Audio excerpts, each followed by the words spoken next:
What up? What up? What up, everybody? Come on in. The doors of the church are now open. What up, fellas? What's going on? What's happening?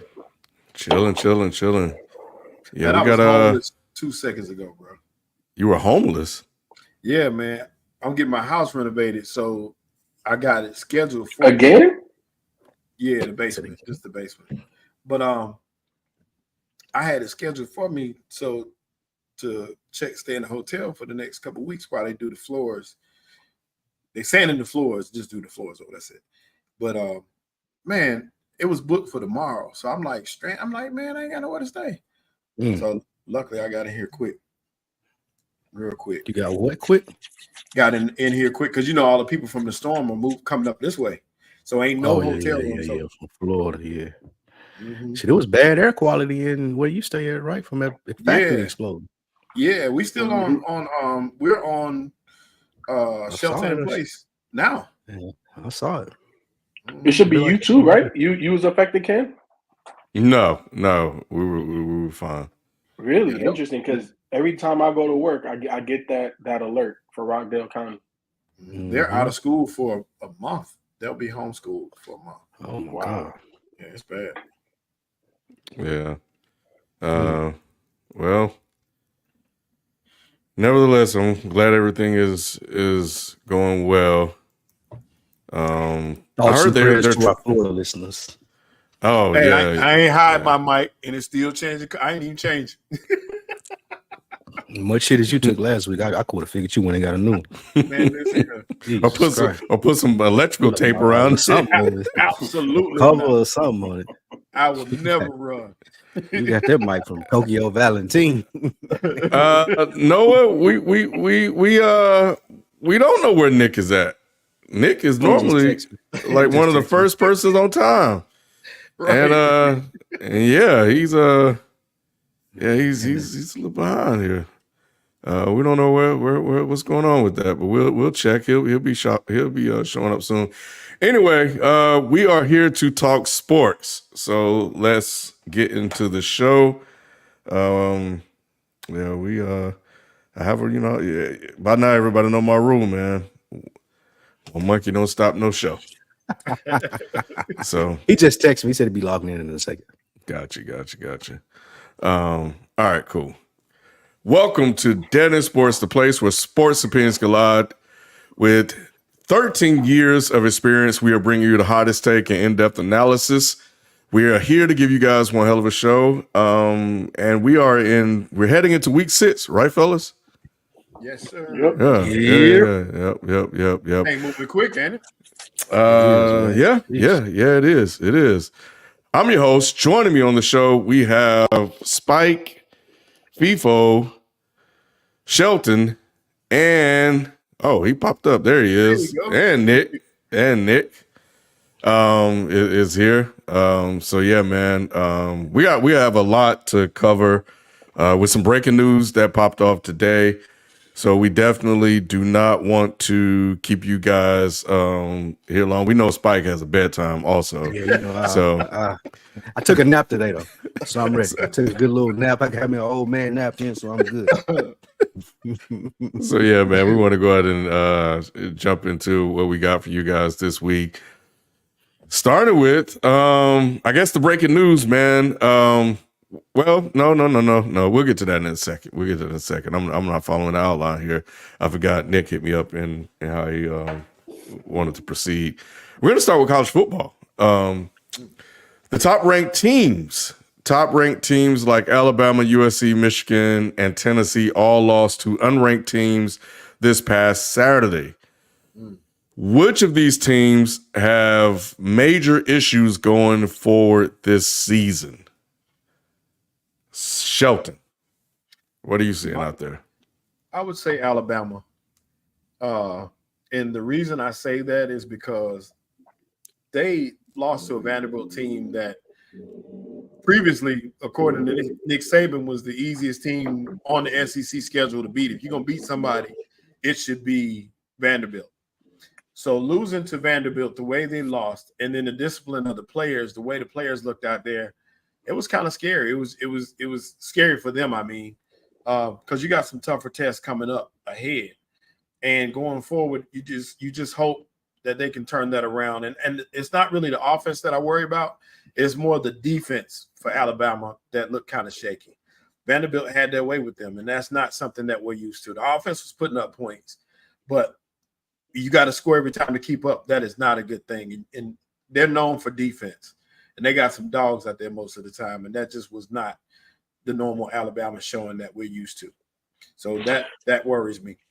Shelton, I want to add to your point. It's college football, so I don't know everybody's name, but I want to say it was number 13. Yeah. When he had that temper tantrum on the field. That is so undisciplined, especially coming from a program like Alabama, and we've never seen that. And the thing is, obviously sports at a very high level is emotional, and you can get out of character, but then you got to snap back in. The fact that he waved off the substitution, he basically turned his back on not only the defensive coordinator, the head coach. That's a bad look overall. So at first, I didn't necessarily agree with you, but when you just pointed out the defense, I don't disagree. Yeah. And they have the most. Oh, go ahead, Nick. I'm sorry. No, go finish your point.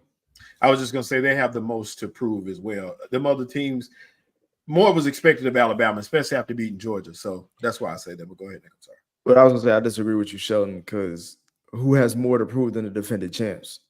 You know what I'm saying? Like, I think Michigan has been itching to lose multiple games this season against ranked teams, and for them to lose against Washington, the team that they defeated in last year's or this, earlier this year's championship game, in the fashion that they did, kind of really exposed Michigan's offense. Like, they don't really have it. The one before I get into that though, with Alabama, with the new college playoff settings, I think we have to get, at least for me personally, we have to adjust how we look at losses now. Because usually in the old playoff system, one loss means you damn near out of it, if not already out of it. Now with the expanded playoffs, adding, more teams and the format, you can get in with 2 losses, maybe even 3. Not saying that Alabama has that much, rope to give them slack, but them losing to Vanderbilt was ugly, but them coming back, like, to be honest, if they lost to Georgia and Vanderbilt, then yes, Sheldon, I'm with you. This is a horrible look because they damn near lost to that Georgia game, but they came back. And I know Bama fans, if they're not undefeated, they're unhappy pretty much. So in my mind, the season's not over. Vanderbilt was an ugly loss, but again, in this expanded playoff system, you could take 1 loss and be fine but they do have a ugly road coming up because I think they face LSU on the road, Oklahoma on the road, and Tennessee on the road. So they have to kind of clean things up early now. But to me, it was Michigan. Michigan that is the one that stood out to me just because the head coach has bigger shoes to fill than DeBoer. I know Nick's saying that because Nick Saban is a Hall of Famer as far as college football coaches, but again, I'm going off of just like, what have you done for me lately? Like, he's just coming off a championship with Michigan. And if they go from winning the national title to not even making the playoffs, which is possible because I could easily see them losing to Ohio State. You know what I'm saying? Like, I think that Ohio State's one of the most untalked about, highly ranked teams right now, just because I guess since they haven't really played anybody. But if Michigan doesn't make it to the playoffs with a black head coach, you already know somebody getting fired or some big changes are going to come up. You try to fire black coaches year one. That'd be crazy. They lose the game, Nick. I'm just saying, bro. College football is a different beast, bro. Morris. You said he gonna get fired, and we can get to that conversation later on too. You know what I'm saying? Because at this point, Ken, you already know in New England, somebody may get fired. Brissett already been fired, bro. Brissett. I'm just saying, bro. Do you have a job in management? Man, you giving all the Don't hires, bro. because bro, You know, not even just that. He would get rid of the whole staff. He's like, oh, we over budget, cut everybody.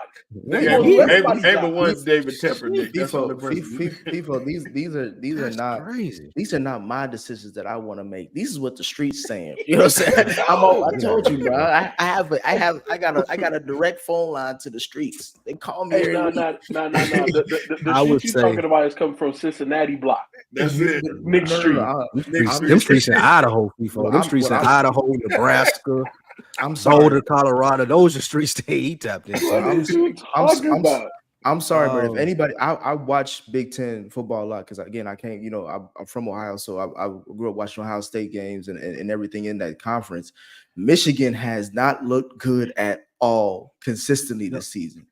They do not have a quarterback. They do not have it outside of that defense in that run game, and it's not been consistent with that too. Like they have been, like they could have had multiple losses so far this season. So for them to lose to Washington on the road, is interesting, but moving forward, like I'm really watching Michigan heavily because if they get one or two more losses, which is possible, we're looking at that program a little bit differently, especially because Harbaugh left, which was then felt like the heart and soul of that team, and how he turned around that program to be respectable because Ohio State was just dominating the Big Ten until then. So that's where my smoke is mostly going towards. Alabama's going to be all right. Like I trust, based on how that Georgia game went, Alabama's going to be all right. I think Michigan is this is a rebuilding year for them. I think that they're going to give that coach the leeway to, if you do have 2-3 losses, you still go to a bowl game, you're still Michigan. Hopefully you're competitive against Ohio State. So I think Michigan will be fine, but I do think that they will lose a couple more games because they haven't looked good. But the team that I will be most worried about, to Alabama's point, they always struggle against athletic QBs, even when Saban was there. Vanderbilt, like anytime they face a running QB, they've struggled even through the dominance of Saban. That's been something that gives Alabama trouble, and that continues as we've seen with Vanderbilt quarterback, and I think they'll be fine as well. I'm most worried about Georgia. Georgia doesn't look as talented as they have over the last couple of years of dominance. I don't think Beck is a good quarterback. They don't have any good wide receivers. They haven't been dominant on defense like they usually are. And going up against that tough SEC gauntlet, I just don't think that they're going to be able to do the same things that they've been doing over the last couple of years. So I'm cool with Alabama. I think they'll still get in. Georgia may still get in, but I think they'll have 2 losses, maybe even 3. And then we'll see if they get in with that. And I think Michigan, like people are going to give, even though he's black, Nick, I know, they're going to give him at least 2 to 3 years. 2 to 3. They will. Absolutely. They will. Because they wouldn't have fired him after Harbaugh. college They would have fired him 2 years later. Yeah, I'm not saying I'll give you 2. 3 ain't cut. Because again, from me watching the Big Ten is basically Ohio State, Michigan. You may want to add a couple, but it's basically Ohio State, Michigan. Those are the faces of that conference. Because they're the big, they got history. There's a big, around college football, those are 2 big franchises. Michigan, when it comes to losing, like Michigan can go lose every game, but that Ohio State game, they got to win that. And that's the whole reason why Ryan Day's ass is on the hot seat. Because if he don't win it all this year, or at least win the conference and make it to the championship round, his ass gonna be out. And the only team that he lose to was Michigan. So it's just like, again, when we're talking about college football, they're different type of fan bases, different type of boosters. It's not like the NFL where you'll get 2-3 seasons or whatever the fuck. Like, nah, like these motherfuckers want to win, especially if they just got done winning. You know what I'm saying? They used to success. They're not trying to go back. But the Big Ten, I'm sorry, go ahead. No, I was just gonna say but they still will give him a chance though, Nick, to get his own players in there. You get at least 3 years, no matter what. And I do agree with you, Lou, on Georgia. I wasn't thinking about Georgia because they didn't lose this week. That's the only reason I left them out. But you're absolutely right. Georgia is in trouble. Georgia got to play Texas. They got to play Tennessee. They got some tough games on the schedule. The only reason I say they got tough games left, and you're right. They don't have no running game to speak of. That's Etienne is okay, but he ain't getting it done. No dynamic playmakers on the team. But Nick, I still say Alabama over because DeBoer is not an Alabama guy. So in saying that, you already got people that were side-eyed in the hire. So if he gets in there and loses immediately, to follow Nick Saban is hard enough. But they don't, a lot of those people didn't want him there in the first place. But he has pedigree though. He coming from Washington when he was 25-3.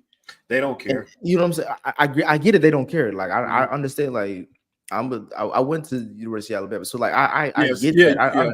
I understand what the fan base is like, but I'm also I'm mild mannered Nick. You know what I'm saying? Like I'm just trying to tell y'all what the even balance is of this. Like they're going to be fine. I believe you just got to let him figure it out. He's not Nick Saban. He's Right. not the second coming of Jesus. You know what I'm saying? Like Nick Saban is a outlier against many football coaches. So he's not that. But at the same time, when I'm looking at the Michigan head coach, he had a lot of big shoes to fill. And I'm only coming at it not because he's black, it's because we already know first of all, I hate Michigan before more. And second of all, when he was crying on that damn on camera, bro, Yeah. that's You got he a lost- Steven from Django on. Yeah, he That lost was it rough. for me from there. So ever since then, it's kind of like, all right, bro, what are you gonna do when you're the captain? And so far, bro, Michigan does not have a quarterback. I don't think they're really that competitive. They should have lost to USC. Again, it's just there's just some things that went their way, and this was just it's the second half, pretty much what I'm looking at with his coaching. He doesn't really do good at the second half of games. But as far as everyone else, I think USC is overachieving right now, especially coming off of the Caleb Williams era.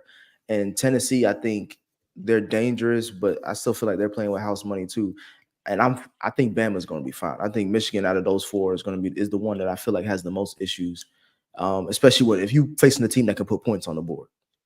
Yeah, Bama, they'll be all right. I think this was some get back for that team, and I was happy. I hate Alabama, so I was happy for Vanderbilt because I think Saban was talking shit about him anyway. So that was a good win for them. I'm with you on Michigan. I mean, it was inevitable that they're going to lose, and they're going to lose some more. But second, they may have 4 or 5 losses, honestly, because they're just not good. They don't have a quarterback. They don't have a white quarterback. They don't have a black quarterback. They just don't have one at all. So they are in serious trouble. I haven't watched enough of Tennessee to make render a verdict on them. I've seen USC, Alabama. I think USC will be all right.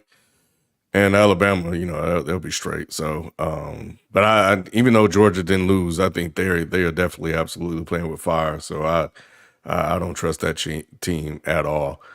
But yeah. So anyway, but yeah, definitely college football was really interesting this past weekend, and Cam Ward, he almost was on this list too.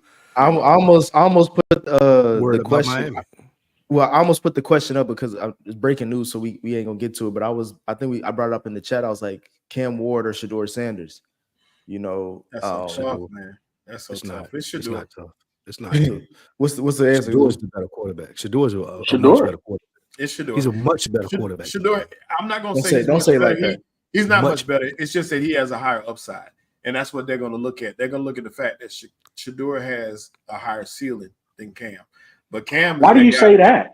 Why do you say that? Because when I watch Cam play, he seems like the more explosive athlete, the guy that's willing to take more risk. Where Shedeur, he feels like he's more pro ready, mainly because when you watch him play in Colorado, especially last year with no O line, and the beginning of this year, outside of that last game that they had, I can't remember when they changed the personnel, but you see him make NFL throws consistently.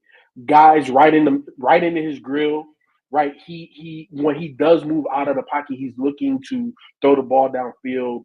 I think personally, Shelton, I'm not saying that you're wrong. I just disagree. I think Cam has a higher upside because he's more boom or bust. I think Shedeur is the more steady prospect where his floor is a lot higher. You know that he could play at the next level, right?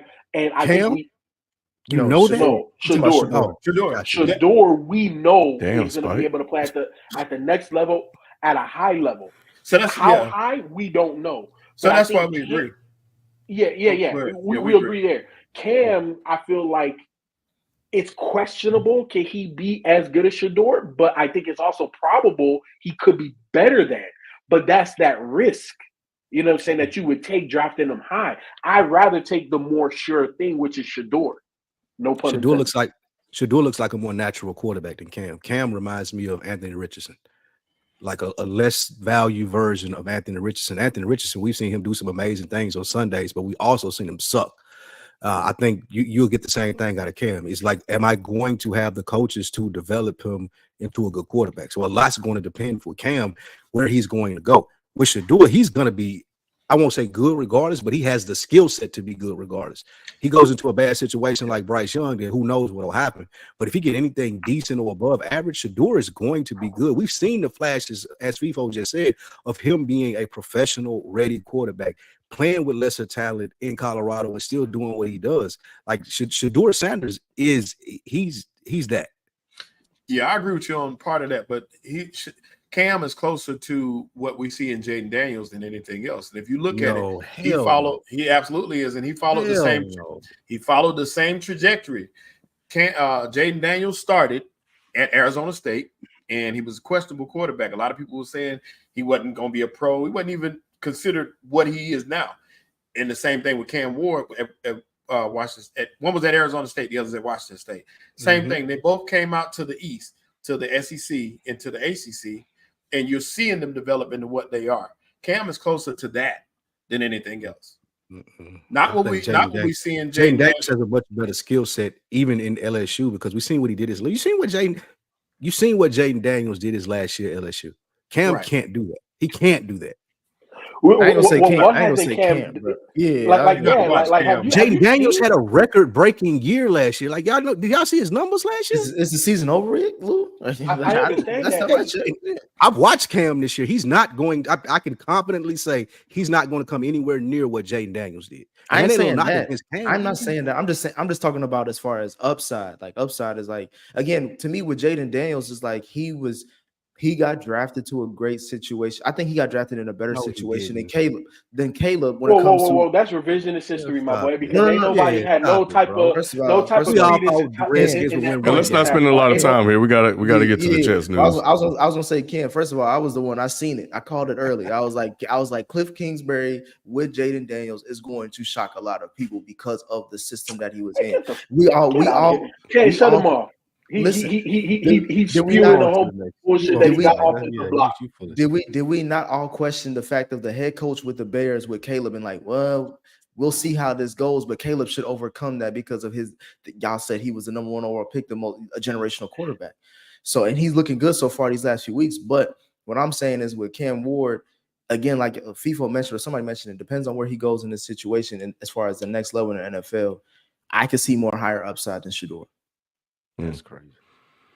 Well, I'm sure we're not finished with this topic. I think Cam has done good things to elevate his prospect with those 2 comeback wins that he executed last couple of weeks. So we'll be back with this one apparently because we have to put this one as a topic so everybody can have enough time to get their points out. But somebody that had to get out, and Nick, I saw that they had to get security, bro, to get him out of there, bro. How true is that? How true is that?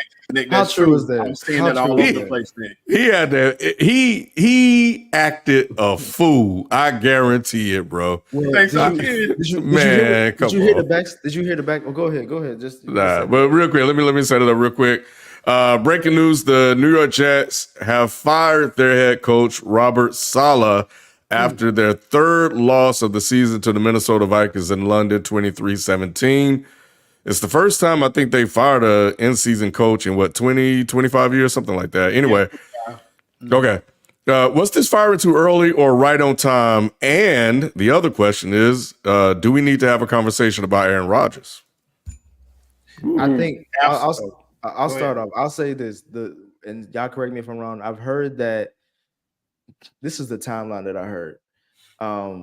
Robert Saleh, after that loss to Minnesota, went to Woody Johnson or something like that, the owner, and he said, I think it's time to let Nathaniel Hackett go. Yep. And then there was Woody Johnson said publicly after he fired Robert Saleh, Aaron Rodgers had nothing to do with this. I didn't consult with him. But there was a phone call with Aaron Rodgers I believe, on Monday. So the correlation of I'm talking to Aaron Rodgers after you tell me you want to fire his guy and then you get fired on Tuesday morning today. I do find that timing very, very interesting. And I'm not a huge Robert Saleh like supporter or whatever. I'm not going to go to bat for him because it's hard to really go with that based off his head coaching record. But I will say they fired the wrong coach in this scenario. Who should they have fired? They should have fired Nathaniel Hackett. The issue is the offense. The issue is not defense. Because we watched these last 2 weeks. They gave up 9 points to Denver, lost. And then I woke up early to watch that Minnesota game. And that's that. If it wasn't for the pick six, that's six. So take 7 points off that team. Like they shut down Aaron. They proved that Sam Darnold ain't shit. And then on top of that, again, 3 picks. One of them was a pick six. And then the only thing I would have issue with that game, as far as like, I think we talked about it, Ken, like they should have kicked the field goal when they had that chance to do that to make it a 1-score game. I think when it was like 10-7 or whatever, or 10-3. But outside of that, bro, that defense held them in that game. If it wasn't for not that defense, that probably could have been a blowout.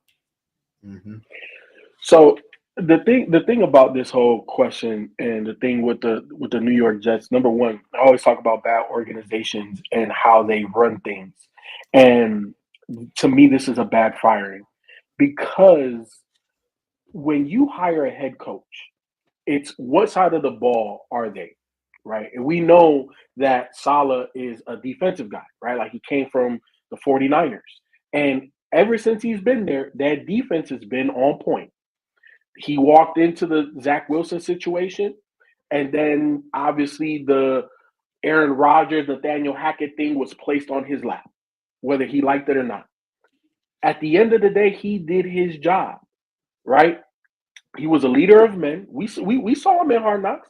He's a leader of men, and his side of the ball has been good amidst the Hassan Reddick situation. Think about how good that defense is, and they still didn't have one of the top pass rushers in the league, right? I was gonna say we're gonna have to have a conversation about Hassan Reddick because he that's the worst situation anybody was. Bro, he lost all that money for no reason. No, 100%. But at the end of the day, my point is that Robert Saleh did what you hired him to do, right?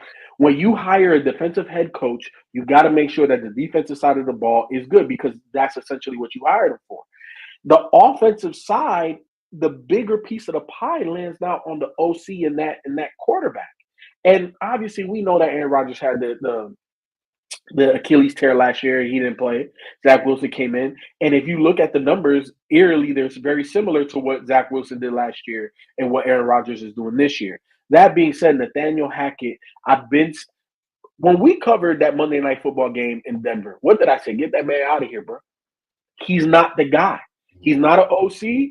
He's not a head coach. Get that man out of here. They fired the wrong guy, Ken. And in terms of Aaron Rodgers, the conversation that we need to have, I saw this, across all of the shows. Is he a coach killer?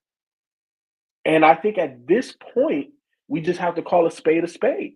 When he gets prickly, when he gets, when he starts to, and we saw it the week or two ago, right? When Robert Saleh came up to hug him, he was like, "Whoa, too early." You know what I'm saying? Like, we ain't never seen no Tom Brady, Bill Belichick situation happen like that. We ain't never seen Pat Mahomes. You know what I'm saying? If Andy Reid is either going to coach him or hug him or do this, it's mutual. It just never felt like this worked out. And it's because of A-Rod. A-Rod didn't necessarily gel with him. So we have to call a spade a spade. It's not like Saleh was a horrible coach. A-Rod is a coach. What's his body count? 20 and 36. Rodgers body count. The coach is killer. If you can't label him a coach killer, Mike McCarthy, Robert Saleh. That's 2. Shit, that's enough. How many more you want? That's not enough. That's not Mike McCarthy had a Super Bowl and he got him fired. Exactly. Mid-season. Spike Lou, do you want Mike McCarthy right now or not? No. All right, That don't make it. I don't think that's enough to make him a coach killer, y'all. Nah.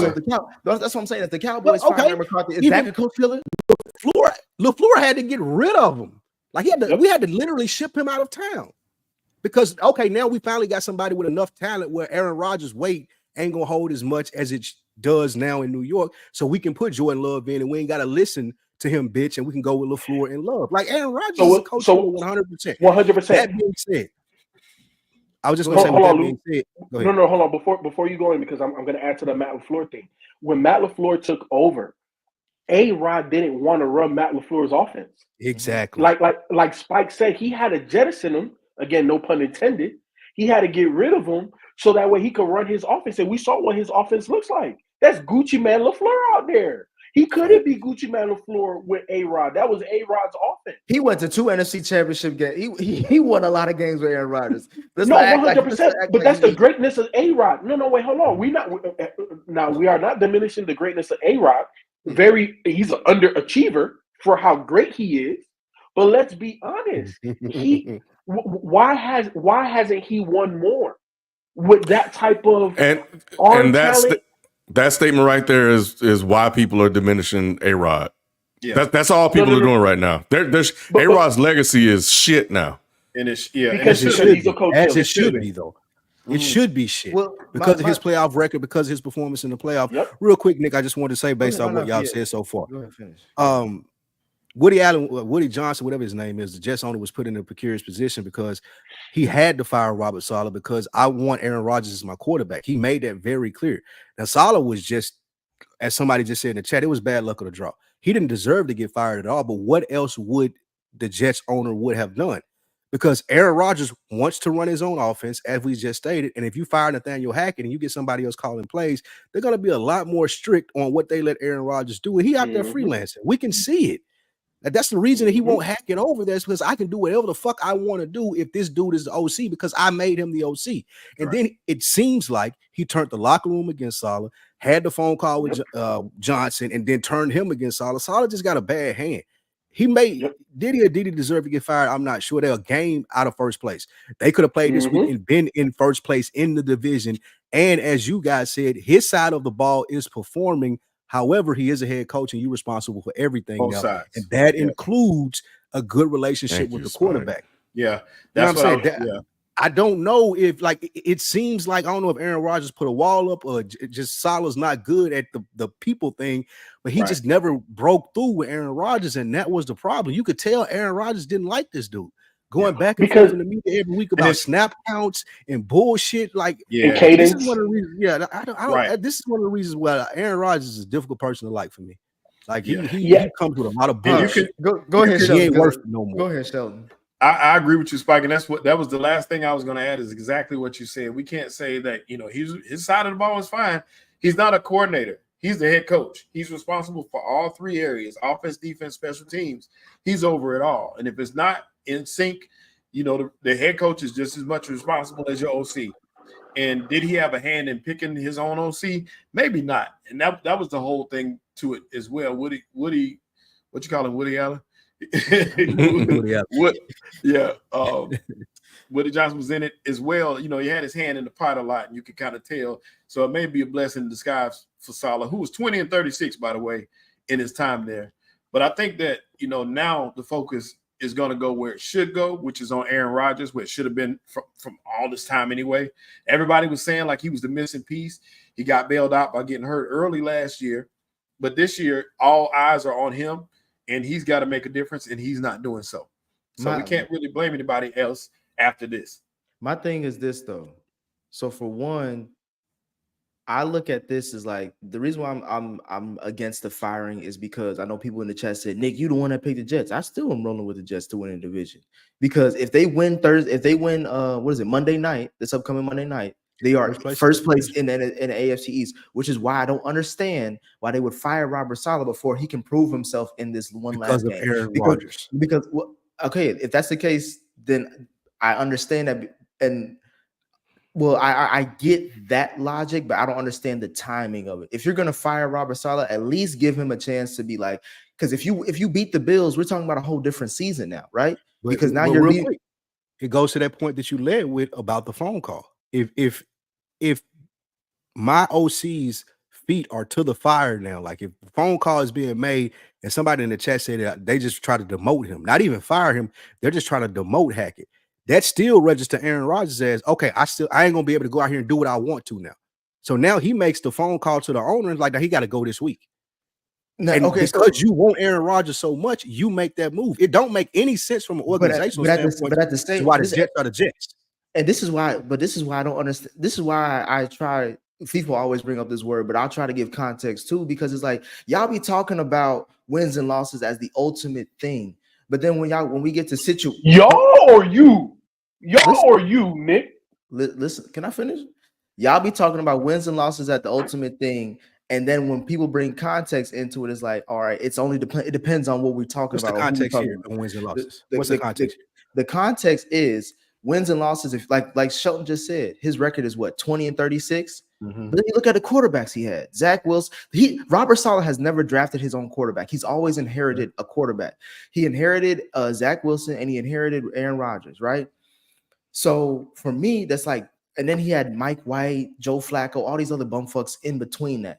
It's like for him to win 7 games, even last year, or I think even the year before, it's like that says a lot about you as a head coach, in my opinion. If you're playing with that level of talent at the quarterback position, sans this year, that we're talking about. Even when the game that Aaron Rodgers got hurt last season, they won that game against the Bills who went up to being a playoff team.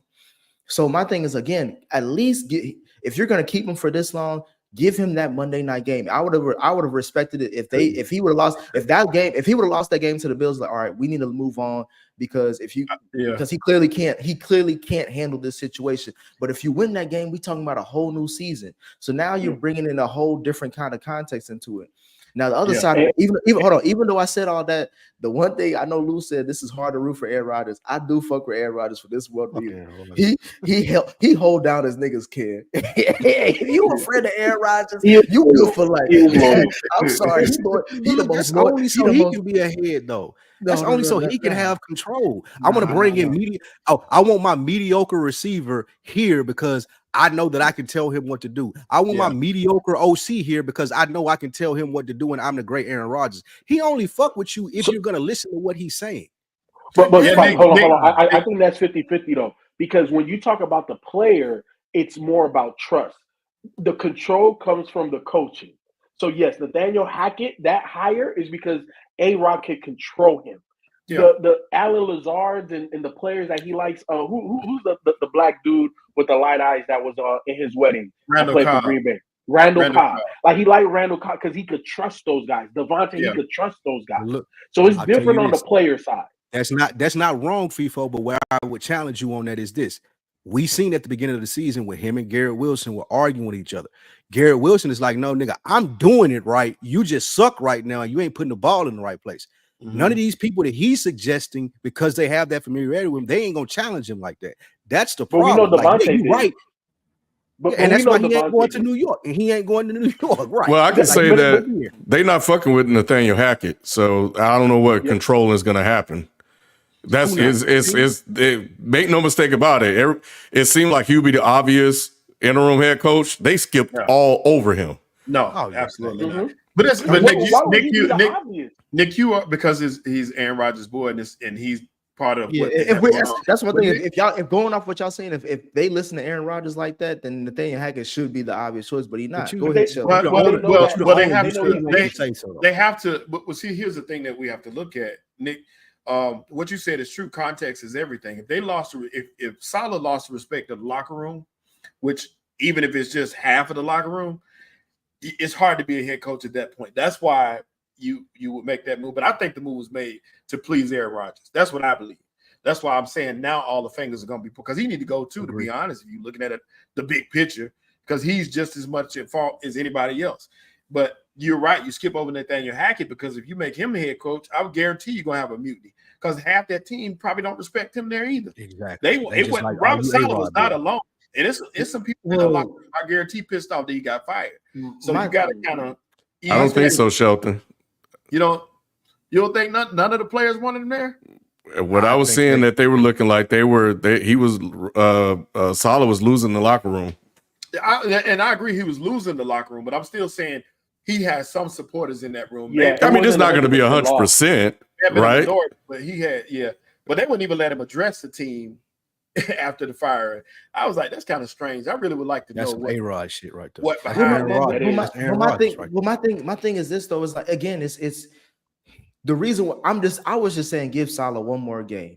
Give Salah a chance to at least get a chance. Because if you win this game, you can't fire him. You can't fire a first place coach in the division. Yeah, but you can fire OC though. But you can fire OC, which is why you fire. Well, wait, real quick. That's why you fire That's why you fire Salah now versus Hackett. Yeah, you can fire an OC even if they don't perform offensively. Next week, if they win, you'll never be able to get rid of Hackett as long as you got because of context. Because think about what I said. I want to say it was the 49er game, right, where we saw Shanahan create easy layup throws for Brock Purdy. He had 4 to 6 of them in that game. And I said that was the difference between the Jets offense and that 49ers offense, where we see week in, week out, this is all on the shoulders and brains of A-Rod, a.k.a. freestyling out there, just living on his greatness. Now, first of all, he's 40 years old, right? So he's not as mobile. He's just coming off an Achilles tear. The arm is still lively. But come on, bro. Like, he's not the young A-Rod. You have to be able to scheme things that are simple, open layups in the NFL right now. And Hackett hasn't hacked it ever since he was a head coach. So to me, hold on, Spike. That's why you get rid of Hackett now and you make your decision on Salah at the end of the season. But you're missing the whole point about why Hackett is there. The reason that Hackett is I know why Hackett A-Rod wants to do those things that you just explained that he's not performing well at. I understand, so if I get rid of Hackett, now it puts A-Rod in a whole other position that he don't want to be in. You Jerry Jones Spike Lee. You know what I'm saying? You drink the same damn Kool-Aid. When you are the owner, you have to be able to send messages to your squad. And the message is, A-Rod, look, bro, I know, hey, we did a lot of things to get you here, but guess what? It ain't working. What you doing out there, it don't look like it used to. How you think that's going to work out? How you think that's going to work out for the rest of the season? I don't think Aaron Rodgers wants Nathaniel Hackett there either. I don't know why we hyping up Nathaniel Hackett. I don't think they don't want him there either. Exactly. So get rid of him. He's the bigger issue. They don't want any of them. I understand that. I understand that. I don't disagree. A-Rod but get rid of Salah at the end. A-Rod has to want Hackett there because if he didn't, Hackett wouldn't be there. I think that they know how temperamental A-Rod is, and they trying to appease it. That's what I think. They know he's temperamental. He's moody. 100%. Yeah, you're right. And they got to keep him happy. There's no other reason. It's because they push all. It's a lot of things to this pie, but it's also the fan base and what they promised. Going all the way back from that Hard Knocks season till now, it's the fact that if they pushing all their chips in, which is why if they don't get Devontae Adams, I'll be shocked because this is. Well, I'm saying I'll be shocked because it's like they're supposed to be like we're going all like what Jerry Jones was saying for Cowboys, we're going all in on this season for the Jets because we know that Aaron Rodgers already is looking like we only getting an ounce of what he used to be. Maybe every now and then he could show up, but they're trying to save this season. That's what the owner was saying. And then that's why the owner I feel like he overreacted to the London game because he saw how shitty everything was looking. But if you look at that game, the defense is the reason why they were in it. If you remove Salah and this defense goes downhill, if the defense go downhill, then these games is gonna look ugly. All right. So before anybody say that, please explain this to me. Somebody explain this to me. Look at this shit. I don't even know if y'all can see it, but they had the worst offense in the NFL during his era, including this year. Points per game, 32nd. Offensive touchdown per game, 32nd. Yards per game, 31st. They were at the bottom of the league in all of this stuff. Now, you can say it's because of the quarterbacks and stuff like that, but when you go get Aaron Rodgers, you don't expect to be at the bottom of the league again. Well, real quick, Ken, though, the offensive coordinator sucks.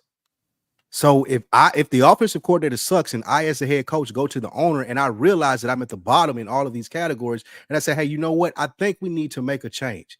We don't even got to fire the dude. I just want someone else calling the plays. And then I get fired behind that. That's straight Aaron Rodgers. That's got He to be. was trying to It's gotta rectify that. He was trying to rectify being that bad. I know I can't bench Aaron Rodgers, but at least I can do something about the OC. And Spike, he was bad before. Yeah. Okay, because he had Zach Wilson and because he had Mike Whitehead or whoever the fuck was playing quarterback for the Jets. That was the reason why. Now I finally got a good quarterback. I got a vision as a head coach on how I want this to go, and I got to succeed that because this dude want his offensive coordinator calling the plays, and his guy sucks. Or maybe it wasn't the reason why. We don't know that wasn't the reason though. Yeah, because it's the first time he had a good quarterback. To further exasperate that point, Breece Hall was set in line to probably be the second or third best running back in the league at this point. It's what everybody thought. Breece Hall is forgotten. Nobody even know Breece Hall even in the league. They don't even know he on the team and he's there. So it's that part is just crazy to me in itself because you got Allen out there, the other running back too. Their running game does not exist. They don't even get them guys involved in the offense whatsoever.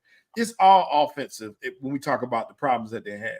Like we said, A-Rod is not what we thought he was. It's just not right. And the offensive side of the ball is where you got to focus. Saying this for 2 years. And let me ask y'all this: like, in Green Bay, right? Like they weren't a run first team, even though they had a pretty damn good running back in Aaron Jones and a second power back. I can't remember Dillon. You know what I'm saying? AJ Dillon. They weren't necessarily like a dominant run team. It was always centered around A-Rod.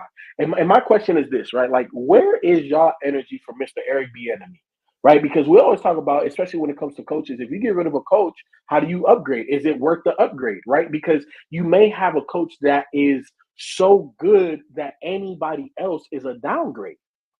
We know, and here's the thing, I haven't been a big Bieniemy guy, but I know Shelton has, I know Nick has. Where's the energy? Get rid of Hackett. Go get this guy. Because bro. There's other issues with Bieniemy. Don't even bring him up. That's what I was going to bring that up. I was like, you're trying to bring Eric Bieniemy and Aaron Rodgers in the same room. Do you know what he? It's like Mark Jackson. We can't. I was like, they said like he out of the league now. He ain't even in the league no more. Yeah, coaching like college. That's like talking about Mark Jackson. But that's why. But this is me. This is me calling out Shelton and Nick. Where your boy at? Where your boy at? Apparently, one of the worst offenses in FBS history, according to Wu Young. Yeah, it's rough. It's rough in UCLA. Where your boy? And I'm hoping Foster get it together out there. And also we them boys. Look at Jaden Daniels right now. Dang, that don't look like Eric Bieniemy. Right. Well, sure. He had what's his name throwing for damn near. He almost led the league in passing. It started early and it fell. It fell off fast. It fell off quick. Yeah. It fell off with. Of course, you You go from Patrick Mahomes to Sam Howell. Yes, it's gonna fall off real quick. Real quick. Sam Howell had damn near 5,000 yards passing last year. Thank you. Like he was putting up points. And here's the other thing, Nick. Y'all not about the hype of the enemy anymore. I'm not at all, Ken. I wish he would have got an NFL coaching job so that way I could hold it over both of y'all heads. Pause. But at the end of the day, like I say, man, when it comes to the OCs, bro, can you get some easy layups? To me, the best OC that I've seen that was a better OC than head coach, North Turner. You put North Turner anywhere, that offense is going to get better than what it was. And to me, that's what the Jets need. Get rid of fucking Hackett because he can't. And send a message to A-Rod. Look, bro, what you going to do? There's a whole wave of new QBs coming into the league that are either ready to play or they're getting better week by week, and they're cheaper than you. So your market isn't huge. A-Rod's market isn't huge. Send him. Yeah, this is last hurrah. He's done after this, and that's why the owner was like, "I'm all in." And I think he can still play. We got all these weapons on offense. We got all these weapons on defense. And it ain't look right. And it hasn't looked right. When you lose to the Broncos, bro, come on, man. Who has the leverage? It's the way they lost to the Broncos. The organization has the leverage in this situation. So that's why I'm saying no, they don't. Spike, No, they don't. How they don't? The Jets don't have no leverage here. They What do you just like mean the leverage? Browns. Leverage how? Where? The Jets, just like the Leverage by Browns. We sending paid this a old message. dude that we thought was good, and now he got to perform and he not. And we got to stick No, to what? this shit. No. Hold on. The Browns is completely different. Yeah, because the that Browns man is the damn worst contract is situation guaranteed. in And NFL that's history. Jets not right there with him. you. Jets right They there ain't no with him. moving that around. No, Yeah. the Jets, like I said, send the message to Aaron Rodgers. Hackett gotta go. You're the worst offense. You are not the worst quarterback in the league. I'm not gonna say you the best, but you are in the top half of that. We should not be the worst. And it's Is not he in the because top of you. He ain't in the top half. Yeah. Is he in the top half? Like, what are you Oh, basing that We on? talking about his so you gonna memory say What you now. based We it talking on? about the ghost of 16? Aaron Rodgers. You talking about? I don't even know who. Like, what would you base that on? Him being in the top half? He's top 15. Yeah, His number history. 15. That's what I'm saying. His What are history. y'all basing that on? Oh, His so wait, history. hold on. So where does he rank then? So he's like Bottom 16 to 32. Yes. Nigga, it ain't no higher than 16. You ain't- Y'all say you higher ain't than talking 16. about, Y'all oh, that's a crazy. special throw, but he ain't done FIFO, nothing special. we don't have to justify this because we already know that he can't even name 14, 15 quarterbacks better than Aaron Rodgers right now. Let me ask you this, Spike. Would you rather have A-Rod or would you rather have Dak? This year, Dak. Of course. It's gonna be Dak. I was Dak's better actually- than A-Rod right now. was- Dak So got the- better. Like, come on, FIFO. Now the winning pedigree. Well, see, I mean, shit. A-Rod ain't won shit either. Like, yeah, give me Dak. Not one ring, He's though. winning nothing. All Would you right. rather have? Let me ask you this: would you rather have Justin Fields or A-Rod? Give me A-Rod. A-Rod. Because Justin Fields can't score more than 17 points in a game. He'll be a perfect fit for Robert Saleh, apparently.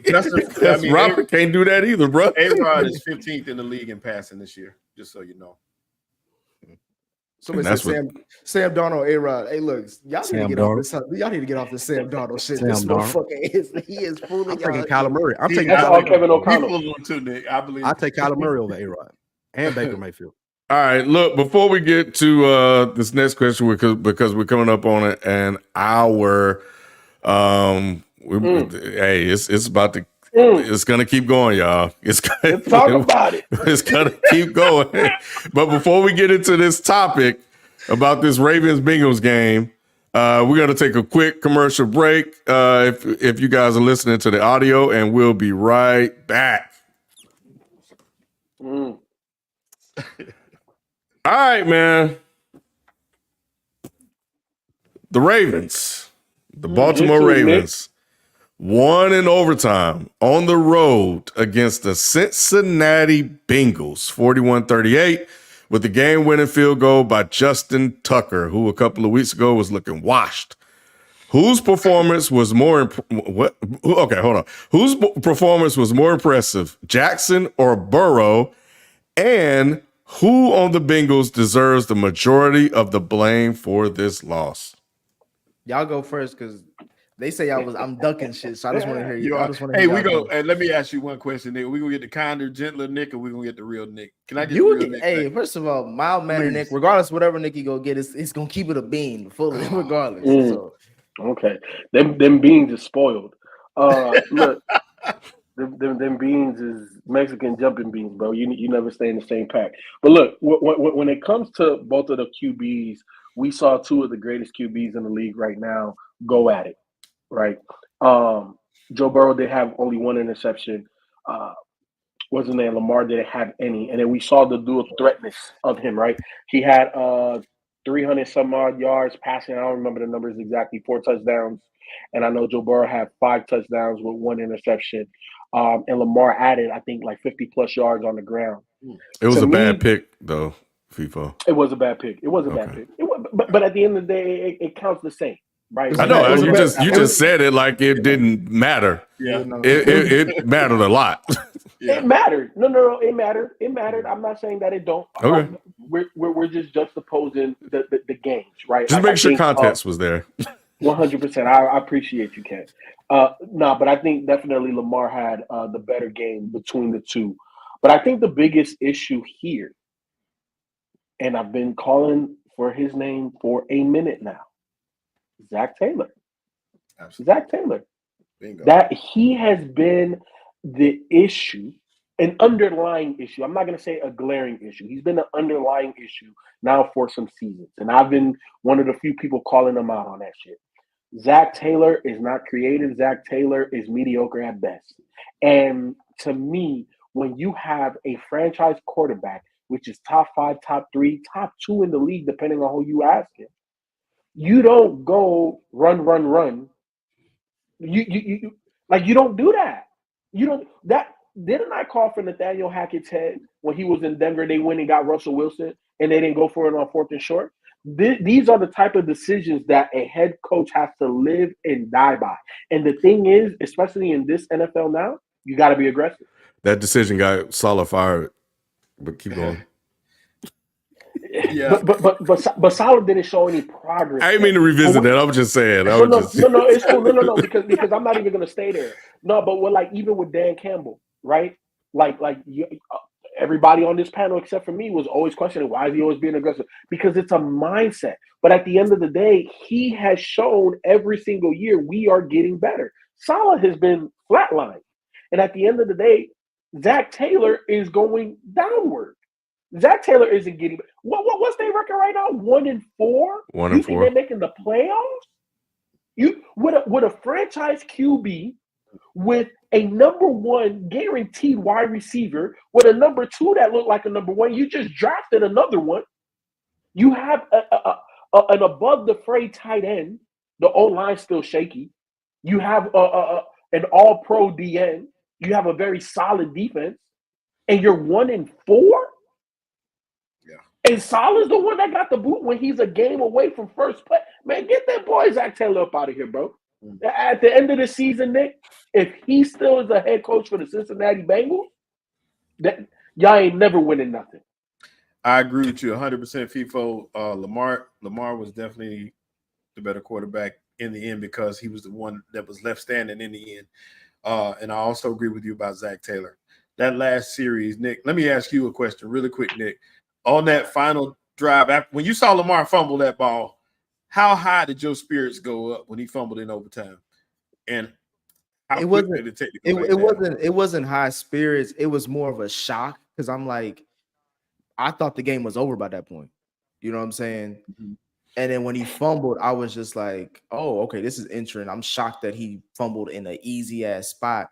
We'll see what the offense can do. Because I was just obviously that the way the game was going, it was like whoever has the ball last is going to win the game. Yeah. But I was more shocked that Lamar fumbled in that spot. But and that wasn't on Lamar. That was him. Same thing that's been happening. When I say that, he was looking around trying to get them to snap the ball, and he looked away, and the ball. And that wasn't on him. That wasn't no. I think that was on the. He's rushing the line to get set and rushing everybody to get going because they would run out of time. To me, that was on the line. That's just how I see it. But my thing is, I don't think that Zach Taylor trusted Joe Burrow down the stretch. I looked at that like a trust issue. I was like, he took the ball out of that man's hands. I can't believe on that final drive you didn't let that man put the ball in the air. That's your offense. That's your quarterback. That's your guy.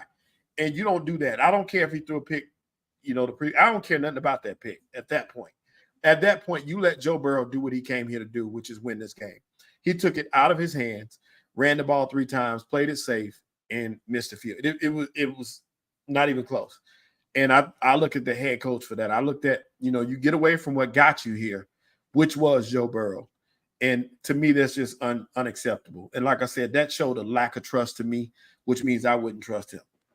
Was it a lack of trust for Joe Burrow, or was it disrespect to Lamar? Because he didn't mind giving Lamar the ball back. No, he did mind giving. He was trying. It was a lack of trust for Joe Burrow because you expected your kicker to make that and you not give the ball back to Lamar because if you did, Lamar was going to win the game. But Joe Burrow should have had a chance to win that game. He didn't give him the opportunity. Well, the kick. The kick would have won the game if they would have made it. The kick would have won the game. So it wasn't like after. But you said the kicker had been tripping though, right? He ain't been. Has he been missing? I haven't said anything about the kicker yet. I'm waiting for y'all to go through it. I think Zach Taylor coaches like too scared. It's the reason that he starts the season slow every fucking year. Just like y'all said, you got the second best quarterback in the league, bro, and you don't utilize it. You're coaching like not to lose games versus coaching to win. And that's what he did in those, like, running the ball 3 plays and kicking the field goal. Coach to win the fucking game. If I got Joe Burrow, I'm going for it. I got Jamar Chase. I got the Higgins. I got I got that whole offensive squad there, regardless of how good the offensive line is. They made it to the Super Bowl with a terrible offensive line. So, yeah, this is on Zach Taylor. I can't put this on Joe Burrow or anyone else. This is Zach Taylor being too timid, and he's just not the right guy for the job in Cincinnati.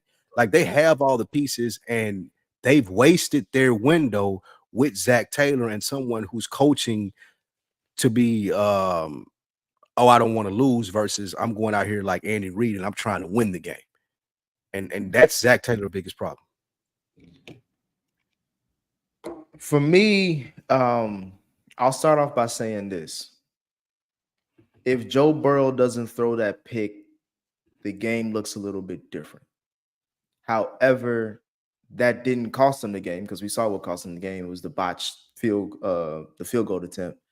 I do agree with y'all, though, that Zach Taylor at the end of that game, even though one of the plays was Burrow audibled out of that to do a run play, still I would go for the pass 3 out of 2 as far as 1 out of 3.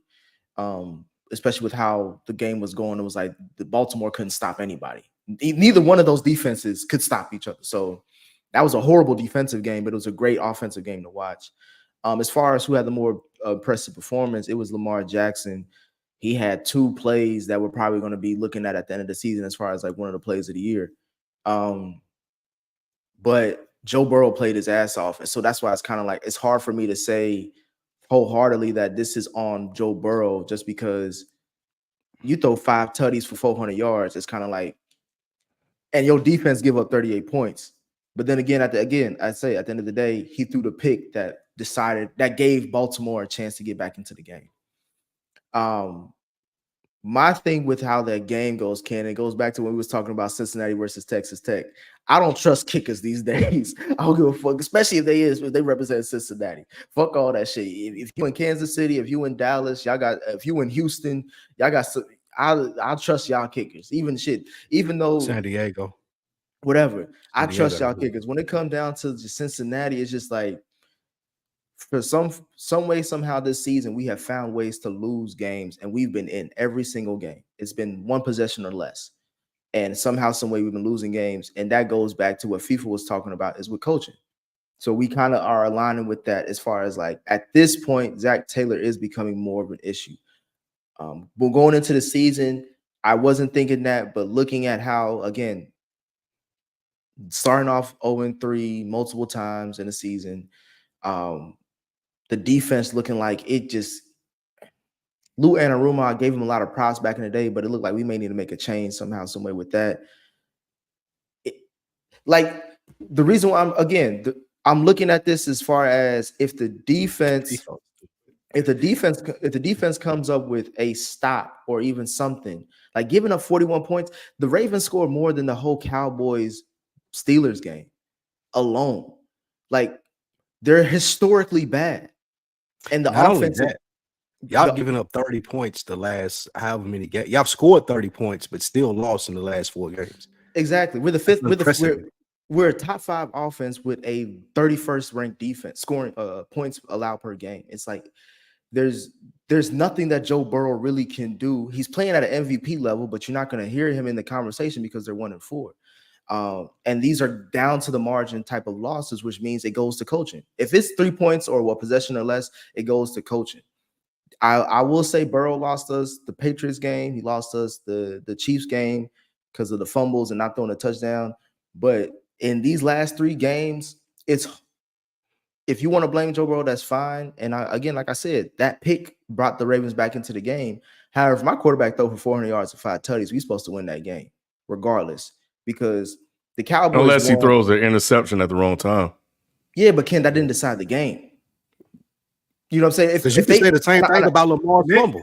Well, you can say the same thing about Lamar Jackson. That's what I was gonna say. Like, if Lamar Jackson, if we kick that field goal and make the field goal, I know it's Shelton. I was drinking tonight. I came in here. Bro, I was drinking the day. I was drinking on Sunday, and I was drinking tonight. You know what I'm saying? I was with a couple biddies before I came here, just so I could be in the right mind.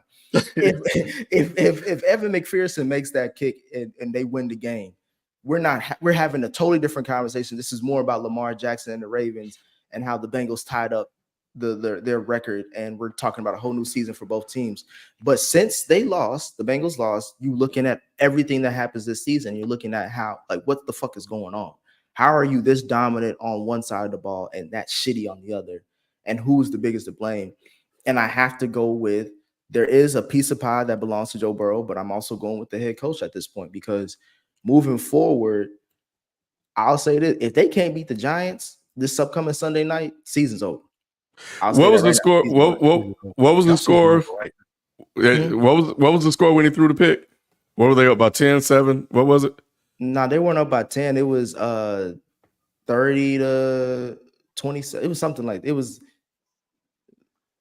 30. It was either 38-35 or something like that, because the Baltimore tied it up to go into OT. So he just needed a field goal to go in OT. Yeah, like basically they just needed to if Burrow doesn't throw that pick and they at least get in the field goal range, that's enough lead or whatever to make things different. But obviously he threw the pick, and that's what brought Baltimore in to tie it, and then that's how the game ended. Or that's what led to an OT. Yeah, I was surprised to see that the Bengals were up damn near 10 the whole game.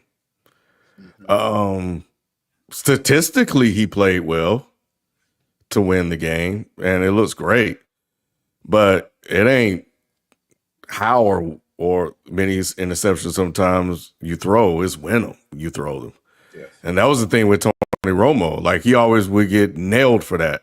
He would throw the interception at the wrong time of the game. And that's what happened in a must-win game for them to get back in a race when you had other people winning. It's a division game. You know, the Steelers, you can't really trust them with Fields as the quarterback, regardless of what the record's saying, if you watch the games. So you knew that at some point they were going to eventually lose games. This gets you right back in the race.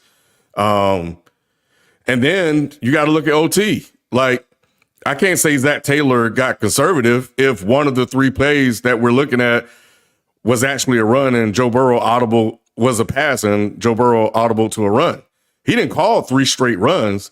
He called a pass and then 2 runs. And one of those passes, I don't know the order he called them in, but he audibled out of it into a run based on what he saw on defense. And Zach Taylor's getting a knock for that. I didn't know that. And then also to give context, Jamar says on that pick, he said, I could have ran a better route. Like, he was like, that was all. Come on. And then the holder fumbled the ball. Like the last thing I'll say, FIFO, is that we've seen this whole year, kickers have been killing teams. We've seen it in college football over and over again. We've seen it in the NFL over and over again. Shit, the Niners lost. They lost the kick. Moody missed the kick, lost the game. In some other games, we saw Seattle. Which one? Seattle and the Giants. Seattle. Oh yeah. That was another one. We saw the Seattle and the Giants. They lost their game. Arizona said, "Yeah, we've seen these kickers are killing their teams this year. You cannot put it in the kicker's game." So number one, this is not around the horn. Don't mute me. If I gotta fucking jump in, I'm gonna jump in like this is hopscotch, my nigga. That's number one. Number two. I didn't mute you, but I do control the mic. I don't know who the hell muted me, because it wasn't myself. But I don't know this whole bean, bro. You definitely a Mexican jumping bean. You sure you ain't got no Mexican in your family, Nick? Because you don't like to provide any type of context for nobody else outside of these damn Bengals, bro. And Joe Burrow. Because every other quarterback, every other situation, what, did he win the game? Did he get the dub? Did he do this? Did he do that? Like, come on, bro. Keep that same damn energy across the fucking board, bro. Because right now, you look like a fanboy. And I know that you are. I know that's your home team. But at the end of the day, on Dennis Sports, my nigga, you an analyst, dog. Keep it like that. Keep the same energy. Keep the same context across everybody that that we talk about. Don't talk about just wins and losses. And then come over here shooting Joe Burrow Bell. Did you join Spike Lee's company, the bail bondsman, the Lou Bonds? Lou Bonds? I don't understand. See, people. That's what who he bailing out? Who he bailing out? That's what I'm saying. What am I bailing out? Who did I bail out? I started off the top. You're bailing out Joe Burrow. No, you're not. You didn't listen to me. I listened to every single word. No, you didn't, because I literally said, The pick that I was like, the thing that decided the game is if Joe Burrow let the Ravens back in the game by throwing that pick. That's what decided the game. Now, it didn't end the game because if they kick that field goal and they make it, you're not coming at me saying all that shit. So the missed field goal is what decided the game. You know what I heard, Nick? Even you know what I heard at the end? So you agree, Lou? Yeah, I agree. Because you and him both said Joe Burrow did enough to win. You and Nick both said that Jalen Hurts lost the Super Bowl because he fumbled the ball in the first half. So what I'm saying is it's the same context, right? Shelton, I said the same. I said the same thing because I said the same because like I would have came. The thing that has shocked me the most about that game is that game was over before that. Like I said, when Lamar Jackson fumbled, that shocked me because I was like, this game should have been over with that drive. The fact that he fumbled and brought the Bengals back into it was something different. Now, my thing is the whole thing. I start off. I said this a couple weeks ago too. I said if I'm giving Jalen Hurts that same energy as far as him fumbling when we were talking about the Chiefs game when he fumbled in the Super Bowl, the fumble to lose the Super Bowl. The fumble to lose the Super Bowl and the fumble that Burrow had in that Chiefs game that put him in that gave the Chiefs a fumble pick six or fumble six. I said the same thing about like that play changed the game. Now, however, I also brought up the point though, Joe Burrow before he left, he gave him a field goal to have the lead, and we saw how that game ended. This game is the same, almost damn near similar as far as like Joe Burrow played great until that pick. Because he came into that game saying the way we're playing right now, I have to play perfect. He set the standard. He did not play perfect because he did not play perfect. You are taking 285 right now. At the end of your first soliloquy, you said, well, I guess you could give Joe Burrow a little bit of blame. Bro, when I say keep the same energy, it doesn't matter whatever a quarterback does to win or lose the game. You always say that it comes down to the dubs and losses. And you come in with hella high energy about the dub and the loss, my nigga. So all I'm saying is keep the same energy for your boy Joe Burrow. FIFA, did you not real quick? FIFA, did you not hear? Who would you blame for this loss, Zach Taylor or Joe Burrow? FIFA just want to, because that's the thing. Like y'all just want to talk shit to me because no. Because you're saying who would you blame for this loss? No, because you're who would you blame for this loss? Hold on. I blame Zach Taylor. Hold on, I'm answering Spike. I blame Zach Taylor, and I've been blaming Zach Taylor, and I've kept the same energy. And all I'm saying is for Nick to keep the same energy when his quarterback loses too. Say, hey, you know what? It's on Joe Burrow because he didn't win. That's all I want. Because that's what he comes with every other This quarterback. wasn't that case, though, right? This wasn't that case. No. Hold on, Spike. Because Nick never gives any context. He always talks about the dubs and the L. When it comes to his quarterback, keep the same damn energy, bro, because first of all, I said this coming into the season, Shelton. Coming into the season before any games were played, I said, this is, and it's not like I'm biased because everybody was undefeated when I said this shit. I said I'm with a mild mannered voice because y'all gonna want me to do all this extra rah-rah shit. Nah. What I think you set us up. I think you knew they were how could I set you up if you didn't play the game? So you knew they was gonna struggle. You win the Super Bowl. You did the rah-rah shit, nigga. That's what I did all that shit before the offseason. Before I was like coming into the season, I'm gonna be mild mannered because I did all that shit offseason. So when I'm saying this, I've said everything that anybody would critique this game and say, if you want to blame Joe Burrow for that pick, I can't blame you for that because he put us back in the game. And once he threw that pick, I was like, that's the game. In my mind, I was watching the game. I was at the bar with three biddies, and I was like, "Look, they asking me questions." I'm like, "Nigga, quit talking to me. I'm watching the game." But then that wasn't the end all be all. If they make a field goal, and I know again, forever who I was drinking, I'm drinking with you. If they make that field goal, things are a lot different, and we're having a different conversation. I wouldn't even have killed Lamar for that fumble and all that stuff, even if the Bengals won based off of that, because Lamar played a phenomenal game. This game bullshit. Because against the Chiefs, that's not the type of energy against the Chiefs, Lamar missed a wide open wide receiver to tie the game. And I'm not talking about the Isaiah Likely. That's the thing that I gave him. That's what I gave him flack for. And again, when the Bengals placed the Chiefs, I said that fumble cost us that game that Joe Burrow had. Everything y'all said that is what everything that you want me to say I've done. I just say it in a calm way, and y'all niggas just don't listen to me. It don't make no sense. You're not being consistent. You're not being consistent. You're not being consistent. And the chat agree with me, bro. The chat agree with me. Fuck the chat. I'm giving to you. Oh, fuck the chat. Now fuck the chat. Now fuck the chat. I've been said fuck the chat. I addressed the chat, but I can give a fuck what them because we do they DES viewer picks every week. They don't know how to call games either. They don't know what the fuck they talking about either. Who's worse, them or you though? Who's worse, them or you? Who got a worse record? Well, we're gonna find that out. Yeah. Yep. Let's keep it rolling, man. Trying to get to these weekly picks by at least 10:30, 10:45 at the minimum. I had my nap. I'm good, Ken. So let's jump to another. Whoo, man, y'all like that one. I don't know where this next we're gonna go. The Cowboys. The Cowboys won a close game on the road against the Pittsburgh Steelers on Sunday Night Football, 20-17, with Dak Prescott throwing a game-winning touchdown with 20 seconds left in the fourth quarter. Is it time to consider benching Fields for Russ? Look, let me go first here.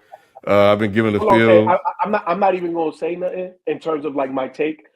But Nick or Spike, did you picked against the Cowboys, right? Yes, I'm picking against them this week too, Nick. Yeah, he hedges. And you got the head on? hedge king. He's the hedge king. Come on, man. Ain't none of y'all be. What are you talking about? On, You ain't gonna put me in no corner, the people. head And I'm king. picking against them this week. Spoiler alert, yes. What's funny is that FIFA got the same measure. What's up with Miami? What's up with Chicago? We can talk about your team, like you said. You just told Nick, FIFO, take your fan hat off and put an analyst hat on. If I'm putting my analyst hat on, there's no way that they're supposed to win it, right? I'm picking as an analyst, not a Cowboys fan. Hey, I didn't give you the whole spiel. I just asked if you picked and then on top of it, to your point, Lou, who picked did I pick the Bengals to win that game?